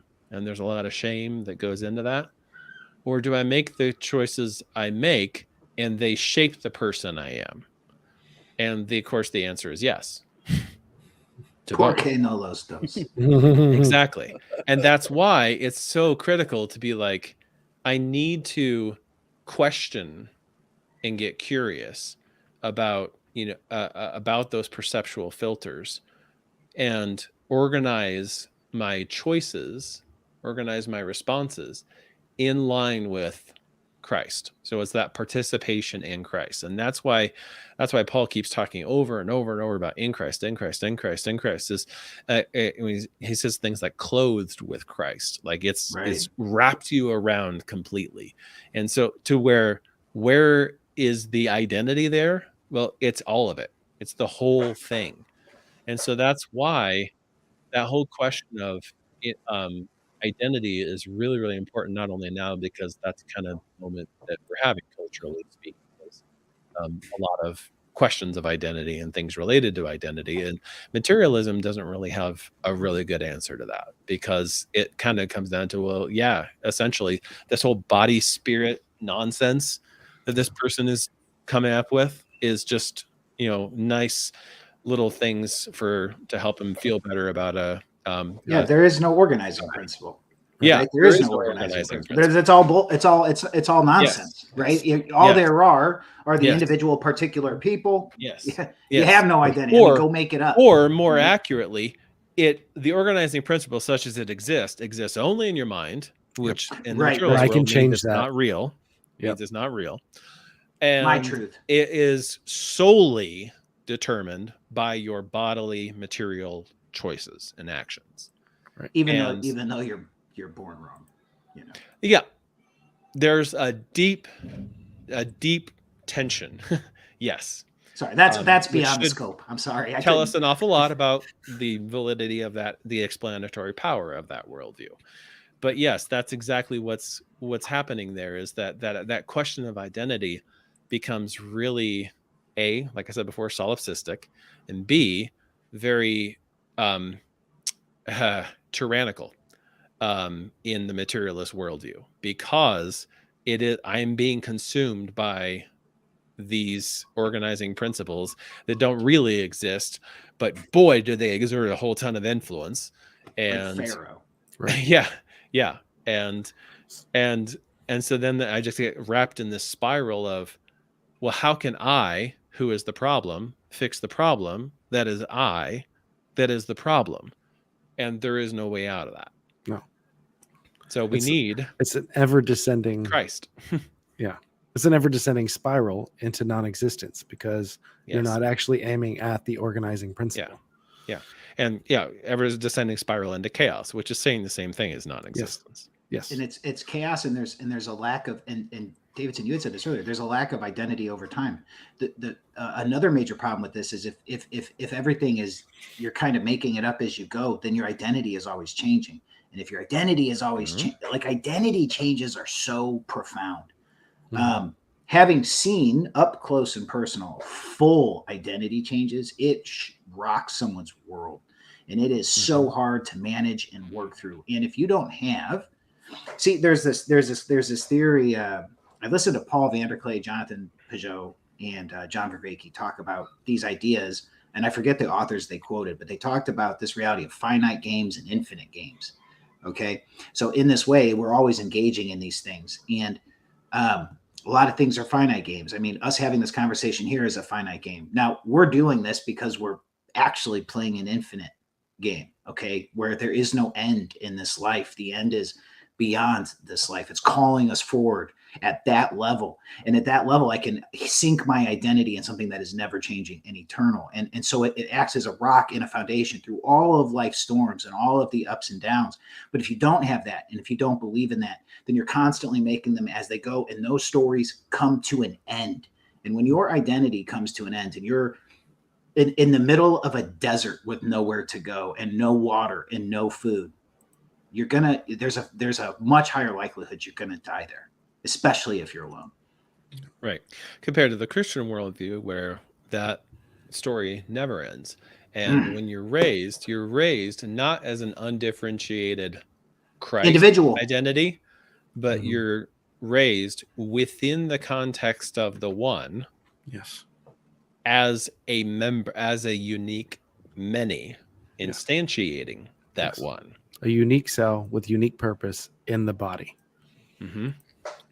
So Troy actually in the chat off to the side sent a couple of passages that I think are really a remarkable, like, let's say, cap, like a pinnacle to what we're talking about here, which is the Christian answer to this. What happens when I don't have an ordering principle and all I see is either chaos or the negative frame of my own insufficiency, because I am not God. And I look out at the world and go, well, this is a problem. I'm the problem. It's the problem. It's making me wrong, and I'm making it worse. Yep. Right. So what am I supposed to do about it? Right. You kind of come to a place where you have to ask, well, I don't know what to see. Right. I don't know what to look at. And if I don't look at, once again, the focus is like what Garrett said, whatever you're focusing on is going to organize your actions around it. Once again, it's that point of attention. And that's why, like, on the Lord of Spirits podcast, it keeps, like, on the episode about the nous, the mind, it keeps talking about how our duty is to hone and to sharpen and to train that point of attention. Right. So that's why Colossians 3 says, set your mind on things above, not on things on the earth. For you've died and your life has been hidden in Christ. Once again, going to in Christ. When Christ, who is your life, is revealed, then you also will be revealed with him in glory. So that's the organizing principle. Philippians 4:8-9. Finally, brethren, whatever is true, whatever is honorable, whatever is right, whatever is pure, whatever is lovely, whatever is good repute, if there is any excellence and if there's anything worthy of praise, dwell on these things. The things you have learned and received and heard and seen in me, practice these things. So it's this, you get to participate in these excellent things. And then to go to your comment about what you organize, if all you're looking at is the negative versus if you're only looking at the pure, your filters are going to be trained to filter the things that you find relevant. And if all you think about is negativity, that's all you will see. So Titus goes, to the pure, all things are pure, but to those who have a defiled and unbelieving and are unbelieving, nothing is pure. Both they and their mind and their conscience are defiled. It's like this. Once you recognize that there is an organizing principle and you turn your focus to that, your identity becomes more secure. You've, as Jesus puts it, with the house that's built on the rock versus the house built on the sand, the ever-changing sand, is that when the storm comes, because the storm does come for both those with identity and with those that have a mobile identity, the storm comes for both. One gets destroyed, the other stays firm. It's because my identity is not organized by myself. Like you said, I'm the problem. I'm the one that's got to fix the problem. I'm making the problem worse. And it's this ever degrading spiral. But if I go, there is an organizing principle that actually exists and it's not in this material world, that's what I'm looking at, then it's a constant spiral up. I may not be good at it right now, but I'm walking that path further and further up in participation. Yes, it's not just some mental pattern in my mind. It's a way. Yes. It's a way to, it's an embodied way. It's a participation in the patterns of reality. Ooh. Well, I mean, to what you said, you could add in there 2 Corinthians 5, for the love of Christ controls us because we have controls us. Okay. Gonna let that sit, because we have concluded this, that one has died for all, therefore all have died, and he died for all, that those who live might no longer live for themselves, but for him who was for their sake died, who for their sake died and was raised. From now on, therefore, we regard no one according to the flesh. Even though we once regarded Christ according to the flesh, we regard him thus no longer. Therefore, if anyone is in Christ, he is a new creation. The old has passed away. Behold, the new has come. And so it's that same sort of thing there, to say that it's more than just like, okay, I'm going to think about this person as if they, no, you're not thinking about them as if. You are seeing them as they really are. So like real-time processing from what you just read and the way what we've been talking about. So when Paul says, who will save me from this body of death, is he thinking about it in the same way that he's talking about the body of Christ? Oh, yes. So what we've talked about is the organized life stuff is dripping from Romans 7 and 8. Right. So when he's saying that what we've been talking about, the organizing principle of death leads to sin, who will save me from this body because I'm a member of this body. And so the verse that you bring up, Spencer, all the time about we've been transferred from the kingdom of this world into the heavenly kingdom. He's talking about you were a cell in the body of death. Yes. Your organizing principle was to sin. And the results of that is death. And that was slavery. And slavery. Yeah. And now you've been transferred to be a slave of righteousness. And that organizing principle is towards life. Yep. A cell in the body of Christ, which is why I just dropped the love of Christ controls us. Yes. And notice this amazing that, thank you for reading those. Notice how different this is than a modern ideology. A modern ideology, pick it, doesn't matter even if it's for a good cause, you know. It has a finite game as an end. It doesn't care about you, it cares about its aim. Yep. The amazing truth of what we all just listened to is that, as you said earlier so wonderfully, Troy, that actually the best version of you is found in Christ. And what's beautiful about that is, think about the fundamentals, right? At the fundamental level, you're stripping the fear of death and you're replacing it with the love of community, right? Now imagine that as a fundamental layer that then rolls out this version of you as you exist across time and space and have interactions, right? As what's relevant and you respond and your awareness comes together, it's constantly being filtered through this thing. It's transcending you to higher levels of duty and responsibility to your fellow to your fellow man. And it is at the same time also filling you with motivation and passion, and, you know, to have this aim that you're running at, right? You know, they always say that the prime joy doesn't come from achieving your goals, but seeking them, right? And in the idea that we can continually transcend ourselves. And it's like, as Paul says, right, forgetting that which is behind, I press forward to the high and upward calling of God in Christ, right? Forgetting what was behind, I press forward. And the pattern, it exists, it's real, and we can all walk it, you know. And I love that it took the infinite to become particular to show us the way, right? But what's beautiful about that is, if it's true, you would expect it to sort of make sense as we go forward and bump into reality. And oh boy, just put it to the test. In beyond your conception of it, right? In his discussions with Orthodox priests, Vervaeke has talked about that as an incarnational epistemology. Where it's like the way that we know things is both that emergence and emanation, top down, bottom up, all over. It is the seen and the unseen married together without separation, without distinction. I mean, there is distinction. Without mixture. Mixture. Thank you. That's the word I'm looking for. Yes.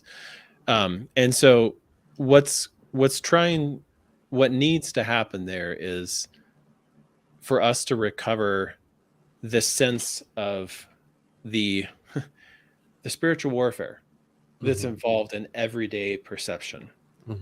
And because when I say raw data, I'm not just talking about material data. Right. I'm also talking about unseen data, the spiritual world, thoughts coming into our heads from outside of us, and then radio waves entering our music players, or streams entering our phone, or billboards entering as you drive. I should put on my little tinfoil hat here.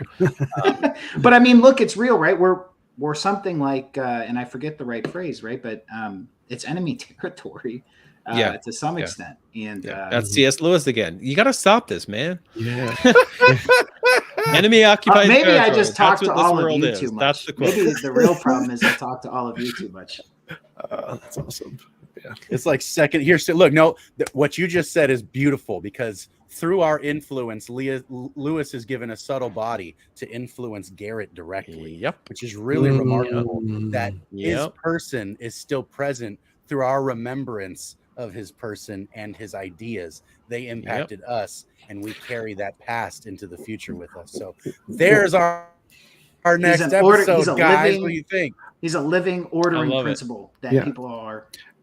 This makes a really good argument for liturgical repetitive service, right? So ritual. The ritual, participatory service. Yes, right. Where everyone's focus with your body. Everyone's all three, right? The lizard, the mammal, the higher function reasoning, all of its focus is on this repeated pattern each week, or however many times you can make it to it, of Christ being sacrificed, offered, not again and again and again, but that we are getting to participate and remember that one time of all, across all time event, and that orders our, like, what was that? It was a sacrificial act that, like Romans 12:1 says, we should be living sacrifices, right? It's our only reasonable worship. We're getting to see that pattern replayed every week. So I get the extremely low resolution start of the pattern each week, and then I get to practice that spiral upwards as I'm focusing and remembering it. And I fall off, I fail, I mess up, I got to go back, I got to see that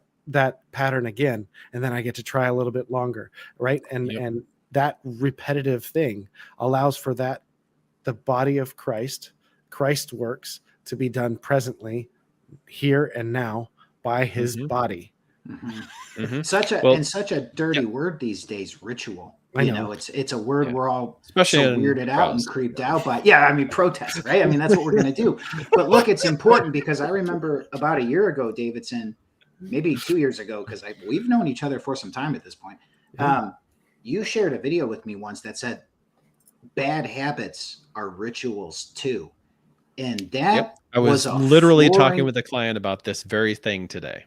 And it's a flooring reality to think about all the things you're participating with through your embodied rituals, and to consider the fact that it orders you, you're a source of potential. Look, you are also a many. You're also a one. And if anything, you're nearly unlimited potential, right? And so what's going to organize and order that potential throughout your life and as you grow, right? And this is the challenge, because if you get pulled around, you get organized in all these different ways. All these ways end up dying or just trying to destroy you because they just don't care. Right. It leaves in the opportunity exists. It presents itself to say, look at the difference here. Yep. Look at what can be found in Christ. Look at that. Christ doesn't want to take you. He wants to make you the best version of you. Right. That's no modern ideology cares about that. No modern religion, you could say, cares about that. Right. Even As in say Buddhism, you're actually becoming nothing of you. Christ, all are made alive. Like that's exactly it, is that Christ. I mean, and I mean, I stopped at verse 17. I could have gone on to 21 and have the whole, ministry of reconciliation discussion, as well as like what it means for Christ to be made a sin offering, he who knew no sin to become a sin or a sin offering on our behalf, and all of that is in a specific context, and it is in that context that you were just describing right there, to say that it's all about that participation in the symbolic reality, like not symbolic, like ooh, but like reality of Christ, who took on all of Adam's humanity with all that meant, but remained himself sinless and put that to death in his body. There's Romans 8:3 that that sin was condemned on the cross in the flesh of Jesus, and he put that to death in his body. And because that happened, that made everybody else who wants to participate in the humanity of Christ to come alive. And so it's that's what affects the reconciliation, not a transactional blood sacrifice. And doesn't that give us also the opportunity, kind of something that you mentioned earlier with your chart, is talking about the aspect of spiritual warfare, right? That if we take the Bible at face value to be true, that what man was created for was that bridge between the spirit and material. We're not saying that material doesn't exist, and we're not saying that the spirit doesn't exist. But if we were intended to be that bridge, that we were supposed to rule all of God's creation, then if our organizing principle is no longer God, but something else, hey, think about like the serpent in the garden, what happens is they siphon from us. So spiritual warfare is ignoring all the poles to be organized by a different principle, a different spirit, and be organized by the Holy Spirit, the thing that we're made in the image of, the organizing principle that we're supposed to be a member of his body.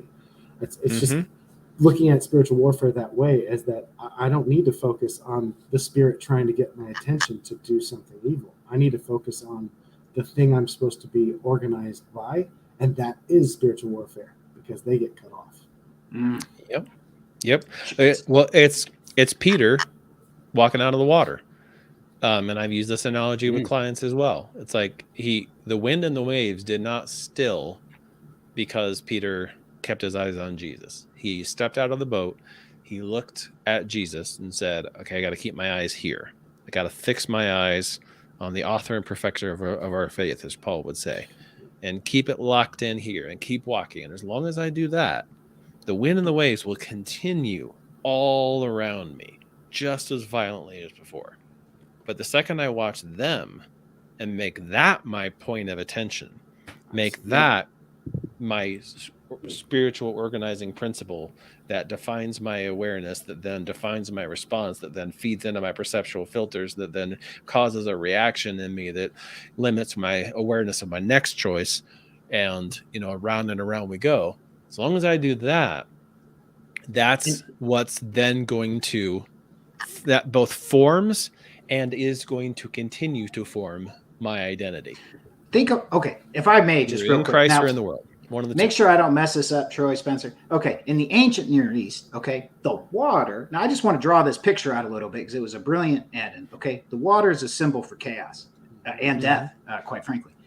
Mostly super simple. You sit on the beach and you look out. Yeah, that's a place where humans don't live. Okay, so it's chaos and potential. So now imagine the picture. Now, what you have is within the context of our conversation is you have the one, the ordering principle, calling forth to Peter.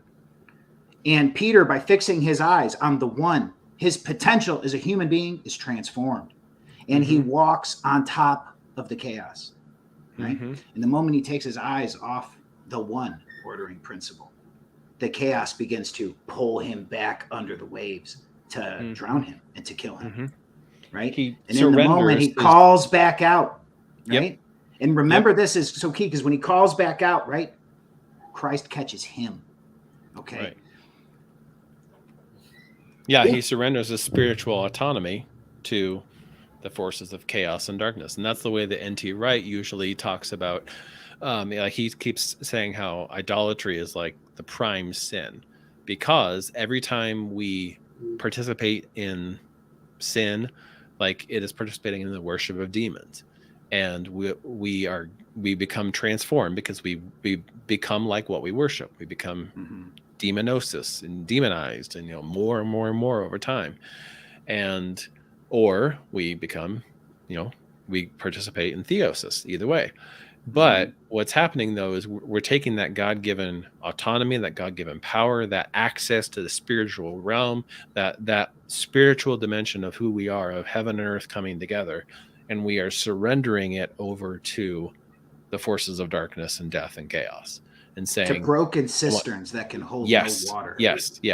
Yeah. And that's exactly why that slavery language is so critical there, because it's like we're giving our gifts, our sacrifices of ourselves, make your bodies a living sacrifice, like you said, Troy, in Romans 12:1. We're doing that to demons and saying, here, you take it. You do with it what you will, and what they give back is the wages of death. And then what you were talking about, Joshua, of that the hope there is the second half of Romans 6:23. So the wages of sin, that slave master, is death, but the gift of God, there's a totally different slave master at work here. And Paul even says, I'm using a human analogy here when he talks about slaves, God being our slave master. But there's a different slave master who now holds our certificate of debt. Now I'm drawing off of Colossians 1 and going to Colossians 2. There's a new slave master who holds our certificate of debt, and he doesn't even pay him wages at all. That's not the way he operates.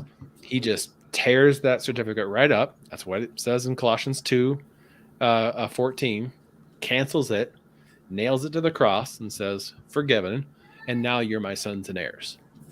It's a totally different economy of sin, where we have a slave master who pays the death on one hand, and a slave master who freely gives the gift of his own life. That's the Zoe Ionios.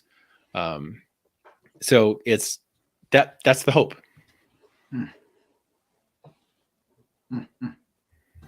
Fire. That's awesome. So I at that point I was kind of trying to hold back a little bit and see what would come out of that, but we got finally that moment of breath in the between there. I just want to point out we just crossed the 2-hour mark. I get a right. So we just crossed the 2-hour mark. I think this is probably a good place to round off the discussion and aim toward having the next part of this discussion be centered around participation and giving body to something. Love it. I think that seems like the natural flow of what we're talking about here is in fact giving body to something, participating in something which gives body to something, and then also let's say giving our participation up to higher and higher goods until finally God is that ultimate aim that can inform all the other aims. so that we don't have all these disjointed sub-personalities like we were talking about in our last discussion, Spencer, is that we don't become a disjointed, broken apart thing. We become a unified, holistic, authentic kind of thing where our personhood can be expressed inwardly and outwardly with this kind of like there's a mirroring going on. The inside matches the outside, matches the inside. And that's when things are aligned properly in our perception, our aim, and our behavior. Our participation is aimed directly at glorifying Christ in order to, let's say, we polish up our mirror when we aim properly so that we can reflect God's glory back to creation properly. And so I think that would be a good way to guide the next conversation. Is there anything else you guys wanted to add for like a closing? Does it seem relevant to do that? Wink, wink. Yes. Relevant. Like it's relevant. Like when you buy a new car and then all of a sudden you see it everywhere. yeah. That's real. And it's part of the framing thing we were just talking about, so look, I've had a blast. Thank you so much. And I feel so blessed to be a part of this and to hang out with you all live. It's always so fun. And I learn a lot when we do this. So thank you very much. And hopefully I didn't say anything too dumb. No, it's all good, Garrett. So is there anything that you wanted to add, Troy or Spencer? Nope. For the sake of my throat, I'll say no. Fair I enough. just think this has been an awesome conversation. And yes, I think that the aim for next episode sounds amazing. Okay, cool. Fair enough. Well, in the spirit of my brother Tyler Fowler, who is in fact not here and is getting over a cold, so if anybody has the time and mental bandwidth, please keep him in your thoughts and also in your prayers, that he and his daughter both would get better over whatever kind of cold they're battling right now. His daughter also has the same thing. Thankfully, they're both relatively, okay. They're getting their energy back and stuff. But he called me on the phone and he sounded a little bit like Fran Drescher, like, the nanny, hi. And it was pretty funny. I told him he could come on and do the laugh for us, but he didn't want to do that. So in honor of my brother who is not here, I will say good night, God bless, and stay like Christ.